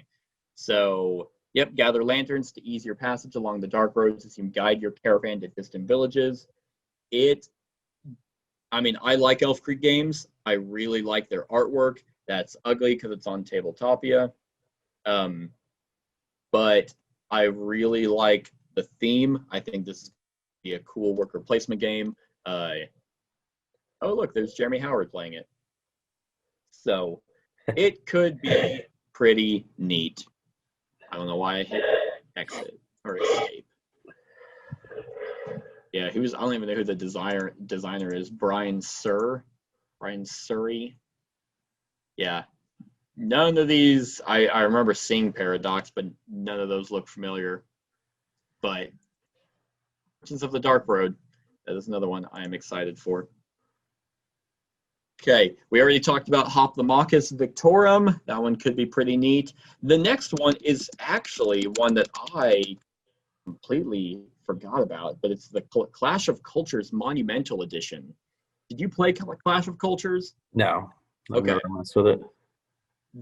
The original Clash of Culture that I had when I first got into the hobby, and I remember they actually had like a separate tech tree board, and it was a civilization game, and you had your own civilization, and you kind of tried to obviously make the best civ, and it was really interesting. But I at the time I wasn't that big into civilization games.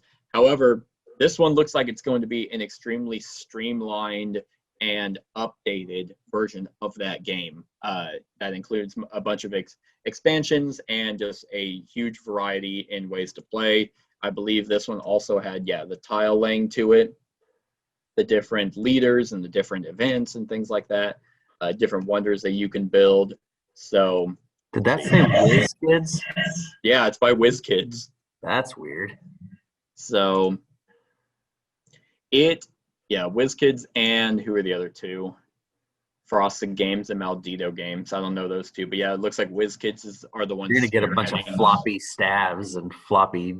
Well, luckily, I don't believe there's actually. I don't even know if there's miniatures. There was in the original version, I think, but there might have been. Yeah. Each player leads a civilization from a single settlement to a mighty empire. I like civilization games where you start out from nothing and you grow into something bigger. And I remember Clash of Cultures being extremely good, and I really like the way that their technology advanced. So I'm extremely excited to see the edition where everything is updated and honed in, kind of like the Terraforming Mars big box where everything's kind of all congruent into one thing. Yeah. So, next one is an expansion for a fantastic Vita Lasarda game, but this is one that I had mentioned whenever we tried the solo variant. Was, hey, On Mars really feels like it should be a cooperative game, and boom, they went on Kickstarter and made a cooperative expansion for On Mars. And so CO2 Second Chance, how the first version of it was competitive, now the Second Chance had made it cooperative, which made CO2 a fantastic game. I'm really hoping this expansion does On Mars justice, because it's a really good game, but I feel like it could be elevated even higher by making it a cooperative game. Right. And it looks like it's actually, the short story is called Alien Invasion and contemplates the following chapters. So Invasion, Invasion 1 versus all, Chapter 2 Outbreak co-op, Chapter 3 Power Shortage co-op, and then Chapter 4 Monolith solo. So that's interesting. 4 different chapters with different modes. Yeah, that's kind of odd, isn't it? I mean, a little bit, yeah. Yeah, made in 4 chapters with 4 different modes of play. Right? But I trust Eagle Griffin and I trust Vito Losardo as designers. So it looks like that they're calling them chapters, which makes you think, oh, these go in order, but it says different modes of play, so maybe they're just different modes. So yeah, I guess we'll see how it comes out. I mean, it went on Kickstarter as an expansion, so at least it's coming with more content. But yeah, Outbreak and Power Shortage are their 2 cooperatives. And then the Invasion is a 1 versus all. That could be pretty cool. All right. We talked about Frostpunk. We talked about Burn Cycle. Both of those I'm excited for. We talked about Contra. The next one is one by, who did this? Dimension Games. Same people that did Deep Madness and Dawn of Madness. Is their Twisted Fables. This is their fighting game. So fast-paced fairy tale fighting game inspired by old school 2D fighting. Driven by deck building, is a game for 2 players in 1v1 or 4, so most likely 2. Each warrior will strengthen their abilities, learn potential new skills, unlock devastating special powers, and use unique asymmetric strategies to defeat their opponents. Once again, another 1v1, but this one has a truly unique theme with the Fable ideas. So you have Red Riding Hood right there, Snow White, that looks like Sleeping Beauty maybe. Beauty, and I don't know who the hell most of these are. That looks like Mulan. Yeah. But I think this is a pretty cool idea, because it reminds me of, do you remember seeing the game Winter Tales? Yeah. With that Tim Burton-esque kind of twist on it. I really like looks like that one's Alice, but that looks really cool, like with the unique deck building and player powers and different special abilities on you trying to fight one another. Kaguya. Well, there's Mulan. Red Riding Hood, Sleeping Beauty, Snow White, all these items that you can get to update and fight each other. That's going to be pretty neat, I think. It looks pretty cool. And then Dimension Games, like I said, I really like their Deep Madness, so it's good to see them actually branch out into something else, but still do that dark atmosphere. All right, yeah, like I said, we talked about Contra. The other one is, probably this one's going to be quick, Millennium Blades Collusion. This is level 99's, kind of the same thing they did with BattleCon. This is everything. Final expansion and storage solution for Millennium Blades. This is a phenomenal game overall, and I just want the storage solution so it's ease of play. Like BattleCon, the way they did their storage solution just made it so much more accessible to get to the table than just what it was. And I believe Millennium Blades Collusion will do the same thing. You'll be actually able to get this to the table without having to sort through thousands upon thousands of cards. But they did add more stuff. So like, but Millennium Blades Epic with more than 400 new cards, 6 characters, like features NPCs, team play, new characters, new sets, and a storage solution. Man, more stuff for Millennium Blades. I cannot wait. All right. I need to play that still. Yeah, we need to get it to the table, because I remember you kind of had a aversion to it because of the real time. Right, but I've kind of gotten over that hump a little bit. Yeah, and the real time in this, you really have like 20 minutes to build a 8-card deck. Yeah. So, like, it barely needs to be there. All right. Let's see. This one is going to be interesting. Street Fighter, the miniatures game. This one was supposed to come out this year, but due to the pandemic and everything, I was actually literally today watching Angry Joe talk about like the delays that were unavoidable. But he even mentioned he did not want to release this game until he was sure that it was up to what he was wanting. So a lot of people have a hesitation because of Jasco Games. Like apparently they just make shit IP games. But they did Joe Vargas, he's the guy from the Angry Joe show, and then Alex is now basically on that show all the time as well. They did a lot of playthroughs and a lot of videos over their game. And at the very least, if the game ends up sucking ass, the game comes with these pre-painted minis. Like that just look badass. These look so freaking cool. So I'm not the biggest Street Fighter fan, but this is going to be, I think this is going to be one that could be really cool, maneuvering around the board, actually fighting each other. And he announced on his video today that they're going to do, and it's going to be Mortal Kombat. So that'd be cool. Same game, right? That one I'm a lot more excited for, but still, what you're going to be able to do is if you own this and Mortal Kombat, it's the exact same system, so you can combine them. So you could have Liu Kang versus Ryu. Now they need a Capcom. Huh? Oh yeah, Street Fighter Capcom. Cool. I think I remember him saying he had Mortal Kombat and he had another one that he wanted to do. But I think the next one for sure is Mortal Kombat. Yeah. But I think that would be really cool. And man, these miniatures just look badass. And I'm getting a shit ton of stuff for it. So I mainly got this because I've been a huge fan of the Angry Joe show for years, like as long as he's been on it pretty much. And it was, to be completely honest, his video of him unboxing it and seeing his final product, like he was actually like pretty much brought to tears. So it was extremely moving to see that someone who is a video game reviewer put so much effort into a game that is public. And since he has a name for himself with whatever 5 million subscribers on YouTube, to have a hobby, I'm sure every other designer who sees their finished product is extremely excited, but I think it's now more designers are more jaded because they're already in the industry, that it was nice. So I'm really hoping this game is good, because I don't want to do a review and talk about that it fucking sucks. Like I really don't want to do that. So fingers crossed on this one.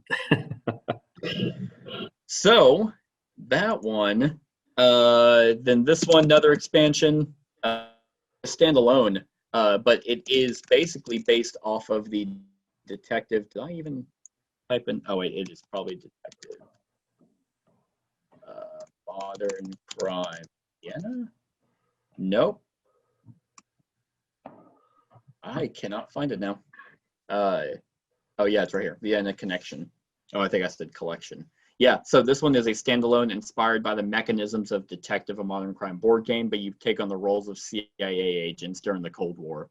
Gotcha. So international plot involves various secret agencies, and players will travel around Europe visiting a dozen destinations and discovering secrets. So basically a standalone game, kind of in the detective modern crime world. And like I said, I love Detective, a modern crime board game. So as long as they just keep like being innovative with that system, I'm all fine with standalone stuff. I'm excited to see what they do with this one. Whew, I need to get into those. I need to get into those detective games. I have the base game. I just haven't played any of them yet. They're so good, man. I know, and Detective has their website, and like it's so thematic. Like Portal Games just knocked it out of the park with that one. Yeah. So I'm excited. And actually, I think they mentioned earlier today or yesterday that they have something pretty cool planned for their pre-order for this one. So because they don't really go, I don't think Portal Games goes on Kickstarter. Generally. Yeah, so they do their pre-orders, and they actually like put some thought and effort into. So I'm excited to see what they do with this one when it comes on. I believe it's January that the pre-orders are coming up for this. Yeah. All right, we talked about Dinosaur World. We talked about Arceus. So excited for those as well. The other one that I'm excited for, only because of the designers, is Return to Dark Tower. I have never played the original. I did. You did? Was it any good? Back then, I remember it being good. I mean, but I was little, Yeah. I was younger, so it's, it was more fun just hitting the buttons on the thing and hearing all the buttons and stuff. But Right. So it looks like they still have that kind of same thing, the electronic tower in the middle, but with basically Isaac Childress and Rob Davio as designers on this thing. I mean, they have five designers for this, and it being Restoration Games, they do a great job taking these old style games and modernizing them and making them fun. Like the Fireball Island is one of them that's coming to my mind. Downforce, Fireball Island. Yeah, Downforce. There's the other one. Yeah. There's So, and it even says a sequel, so it's not really. I mean, I guess it technically is, but yeah. Gather resources, cleanse buildings, defeat monsters, and undertake quests to build up their strength and discern what foe ultimately awaits them. Features traditional game mechanisms, engine building, resource management, paired with a technological interface unlike any seen before in games, including the titular tower, which holds more than a secrets. Ooh, mysticism. So, I of course back this because Isaac Childress and Rob Davio had their name on it. Yep. All right. Woo! Brad, you should be more excited for games. Type in Hero Quest. That'd be one I could be anticipating. Hero Quest. Oh God, Hero Quest. I need the. Is it this one? Oh no. No. Is that? There's no way that's it. No, that's not. Okay. I'm on 3.1. What the fuck? Oh God. It's gonna be the 2021 one. I don't know. Yeah. I don't even know how to search. Advanced search. All right, Hero Quest 2021 to 2021. Let's see if we can find it. It didn't find it. That's weird. It's not biggie. It was just one that I just thought about when we were. I mean, it's more or less that one. It's because they just redid it and they're updating the miniatures and stuff. Gotcha. So. Yeah, I remember that being one of them that they mentioned. Because they did like that weird countdown, right? Yeah, and then it's and they did their own like crowdfunding platform called, I can't remember what it was called now. Yeah, that's right. I did not back this, but I knew a lot of people were excited for it because this was one of their first games. This was my first game. Yeah. Yeah, I mean, this was what my cousin bought me when I was like 6 or 7 years old. Yeah. maybe older, a little older than that. But. Yeah. So. But yeah. So anyway. But you got Ultra Quest now. That's pretty much this, right? I don't know. No, it's they both have their positives. Right. All right. Next one by Mind Claims. This is actually a dinosaur one. Perseverance, Castaway Chronicles. What's interesting about this one is that it's broken up into episodes. So I don't know how that's really going to work. It looks like that it's basically two different games. So introduces the first two episodes in a series of Euro-style dice drafting. And Mind Clash, I mean, with Anachrony and Tricarion, those are fantastic games for me that whenever they came out with this one, I was like, oh, okay, yep, let's do that. But Looks like episode 1's striving to develop and protect the foothold town of Perseverance. And then episode 2, you successfully have defended the city of Perseverance, completing a massive wall to stop the dinosaur onslaught, but more stuff to come. So it looks like, yeah, they're going to be 2 different games that is going to be like a episodic, Chronicle series. I think they're about to go on Kickstarter probably next year for episodes 3 and 4. Yeah. Hopefully when they're done, they do a big storage system for all the episodes. So yeah, Mind Clash Games, that's going to be their newest one. All right. We talked about Freedom 5. The other one is going to be a Mythic Games that comes out before Solomon Kane, and that is Hell, The Last Saga. So this one has a really interesting theme behind it, where the Christianization of the Scandinavian countries is ongoing, but Vikings are stubborn and find to keep their culture and beliefs. So it's a cooperative survival horror Viking game that players have a chance to lead a small group of survivors, each with their own background and secret motives. They must cooperate if they want to survive the immediate dangers of the cold, hunger, and existential threats, but they will also have to complete their inner quest to be worthy of the saga that retained their home. Highly narrative with chapters to read according to what players accomplish. So kind of a narrative-driven Viking mythic game. Right. Game that it's. I think this could be really cool. I mean, when it comes down to it, Mythic Games, their biggest problem is their rulebook. And that's always, I mean, of course, that's a big hurdle. However, whenever you understand their rulebook or they come out with erratas and fix it, the games are almost always fantastic. So it looks like here's a narrative example. Depending on what you do and how you do it, then you get to read certain sections. So it's like, oh, okay, they did something here, which was A, so that opens up 150, and then you have some decisions on what you want to do. So it sounds like it's also semi-cooperative, where you want to work together to try and survive, the oppressive nature of the Christianization, as well as the survival horror themes of monsters and weather. It says cooperative game, but it says also you're trying to compete your own thing, so maybe it's not as cutthroat to try and complete your objective. Yeah. So I don't know. I don't know. I remember I did very much back this because I do like Mythic Games as a publisher, but hopefully they figure out a way to utilize their rule books a lot better. All I right. understand this one. This was one I thought about back and but never did. Yeah. And I don't know what their release schedule is for this, but still, like Mythic Games, like they also helped out with Enchanters. Joan of Arc was a pretty firmish game, and then I'm trying to think of there's another one that they did that I have lying around somewhere. I'm drawing the blank on. Oh well. Okay, we talked about Final Girl. We talked about Hour of Need.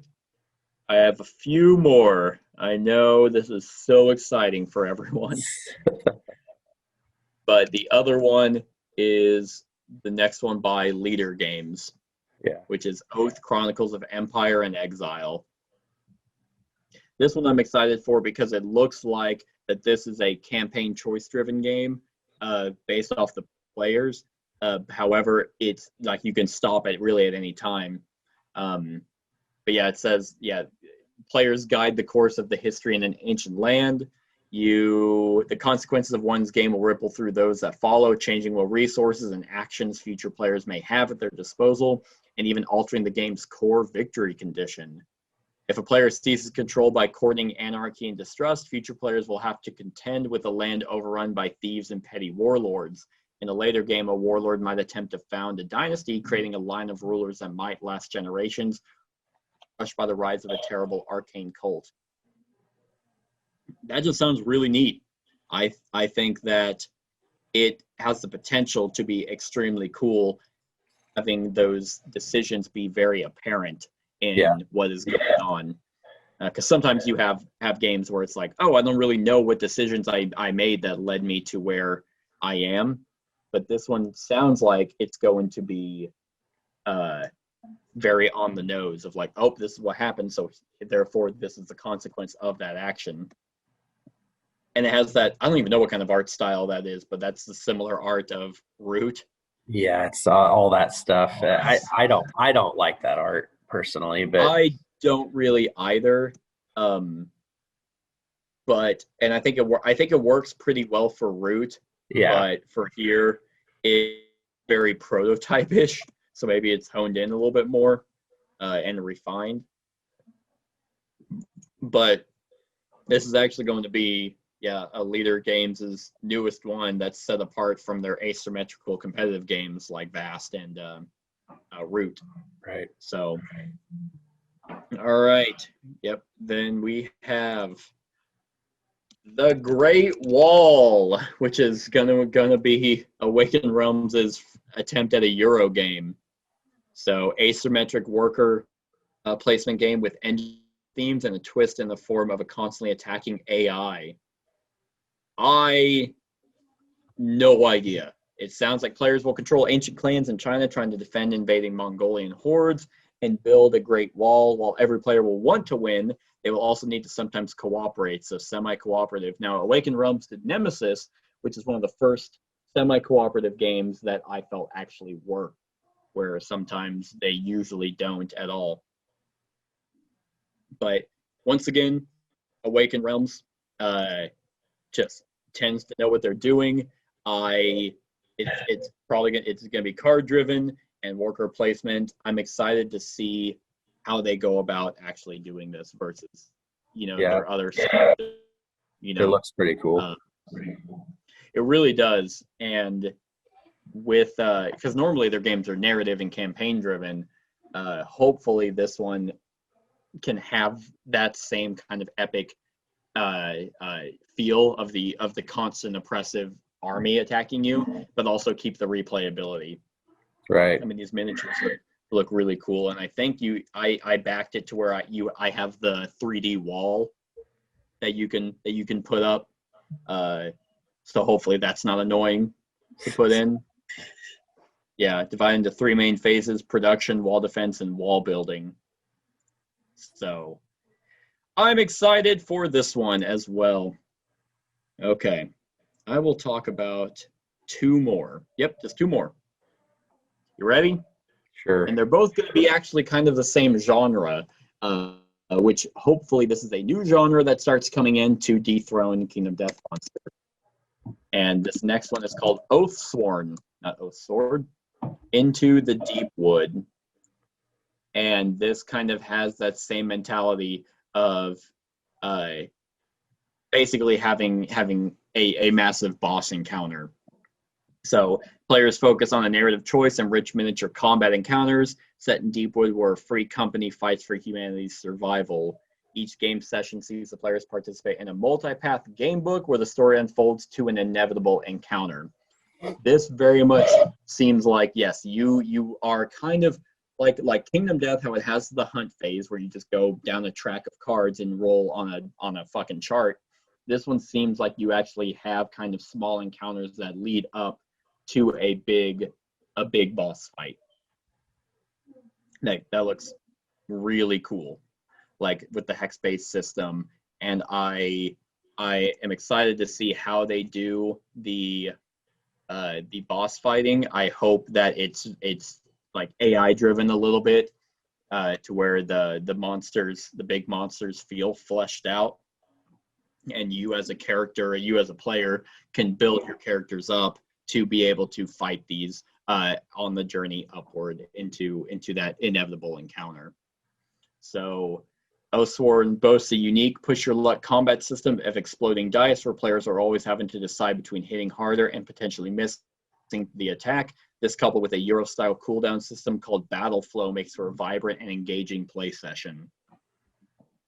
Who knows? But yeah, it says, the sessions unfold the group is taken into a deep legacy campaign where they gain levels, loot, and new allies. So I think this could be really, really cool if they get the support and have all the different types of boss fights. Yeah, it looks pretty. And what? It looks pretty cool.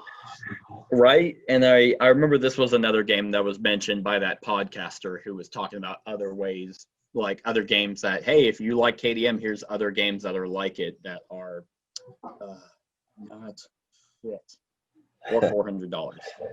And the last one that I will talk about is another one similar to that called Aeon Trespass Odyssey. I remember seeing this one, and it looks like, yep, 1 to 4 player campaign game about adventures, exploration, and fierce battles with giant monsters. Choice-driven board game experience, and this is set in a Greek mythology setting, in an alternate antiquity where reality-shattering cataclysm, Olympian gods, and unleash the otherworldly primordials. So read the tagline right underneath the title of the. Tame the Titans, arm them, evolve them, and ride them to battle with the primordials. It just sounds funny. I just picturing that. Tame the Titans, arm them, evolve, and ride them into battle. And ride them. Ride me. All right. Yeah, this I remember seeing this on Kickstarter, and I was like, oh, that looks like it has a bunch of different items and massive miniatures that you have to fight, and actually with an AI system, but set in a unique, I really like a Greek mythology world. They look like you have to, They look like you have to assemble them. I don't remember. I'd have to look it up. Click the picture right with the gray miniatures. There's like a whole bunch of them. That one. Yeah. Maybe. I don't know. Yeah, they're close. I don't know. Like, I mean, those miniatures still look extremely badass. Oh yeah, they do. I'm just curious if they're going to be like pain in the ass to put them all together, like KDM. I really hope you don't have to put them all together. That would suck. But yeah, take control of the Argo and its crew, train them, and send them on adventures into dangerous and mysterious lands of ancient Greece. You get to explore the land, build new facilities, craft new weapons and equipment, so similar to what KDM has with the, because you can build facilities or different buildings, and craft weapons. Tactical combat, narrative-driven gameplay, and strategic campaign. So, during battles, 1 to 4 players must cooperate to defeat one giant primordial boss-type monster controlled by a sophisticated AI system. So sounds like this easily could be, hopefully, a KDM killer, which I would be all for. But that is it. That is all the games that I am going to talk about, because I feel like I have talked enough and Brad has sat there bored out of his mind. No, I've been learning about some games. Right? There is actually one more that I'm surprised that you actually didn't mention, because it is Orange Nebula. I don't want to have anything to do with this game. Oh, really? Yeah. Oh, wow. I was getting ready to back it, and then I saw what kind of game it was, and I was like, no, it's just not my style. Gotcha. Yeah, this one seems really cool to me, because it's like, hey, there are no enemies and no combat. It's the world that you have to worry about. Yeah, and it's just, it was like real time and all these different odds and ends things you have to do, and it's conversing with other, it just didn't seem like, it seemed like more of an experience than a game. Gotcha. Well, I'm all down for good experiences. See, people say that as a negative, and it's like, I don't get that. It's like every game is an experience. Every show, every movie, that's an experience. Yeah. What I mean by that, though, is it's like I don't have that type of people to play that kind of game, I guess. True. It would be it needs to be able to be played with a certain way and stuff, but right, I just don't have looks like it can't be played solo. So, but I've always been intrigued by, space exploration, planet exploration. I feel like if they do this anywhere near as close as they want to do with Vindication, this could be really cool. With the different types of go on planets, and you don't fight anything because the planet you're on right now sucks hard enough. The air is poison, so figure that out, you know. Yeah. But I am all for games that are experiences, as long as they're a good experience. Better than a shitty game and a shitty experience, you know? Right. So yeah, those are all the games that Brad and I are excited for in 2021. Now, of course, hopefully I get all these games. That would be amazing. That would give me quite the plethora of choices to go over and games to run through in 2021, because 2020 was an odd year. And there's even, I mean, you and I both know there's going to be companies that announce, oh, hey, by the way, next month this game's coming out. Yeah. Like, well, or in 2023 when you get Solomon Kane. if it's delayed again, that is definitely gonna impact that fucking score. That game has been going on so long. Watch, it's actually already been delivered to backers, and I got a refund, and I forgot all about it. No, it hasn't. I I've been checked. sitting here like, yeah. No, I didn't ask them. I have reached out to companies in the past and been like, look, your game's taking forever. I don't want it anymore. But I've done that like once or twice. But yeah, I think with all of these, 2021 is going to be a fantastic year. Yes, I think so. For gaming.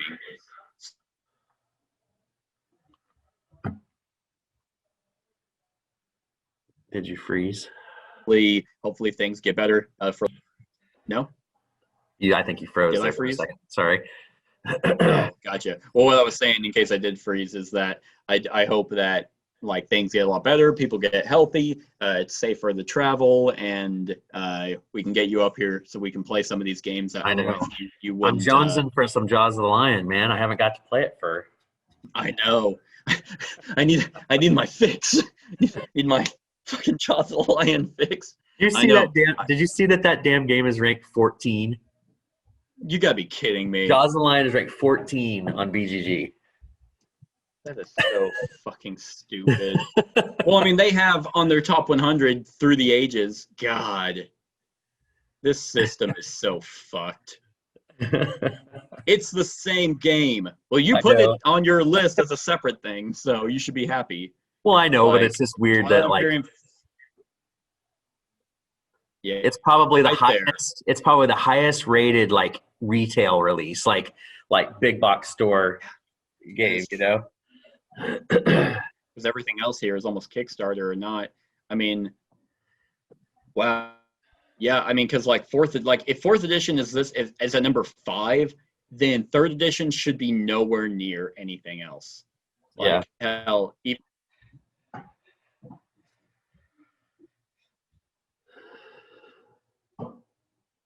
even through the ages, yeah. This one, the 44, should not be in here, but I've talked about that. I've went through the BGG top 100. But yeah, as for games that are 2021, here's hoping to a fantastic, healthy, safe, great year overall, and a fantastic board game experience. So let us know what you think of all these games in the comments below. Other than that, share and subscribe and have a wonderful whatever time of day it is for you. Hey everyone, thank you for watching, and I really hope that you enjoyed the video. If you would like to see more of my content, go ahead and click that subscribe button and the bell to be notified whenever I upload any new content. If you feel like supporting the channel, you can go ahead and click that Patreon link to be taken to my Patreon, and any help is truly appreciated. Other than that, stick around for any other run-throughs or reviews or cool top 10s or whatever I feel like putting on. Other than that, like, comment, share, and subscribe, and have a wonderful whatever time of day it is for you.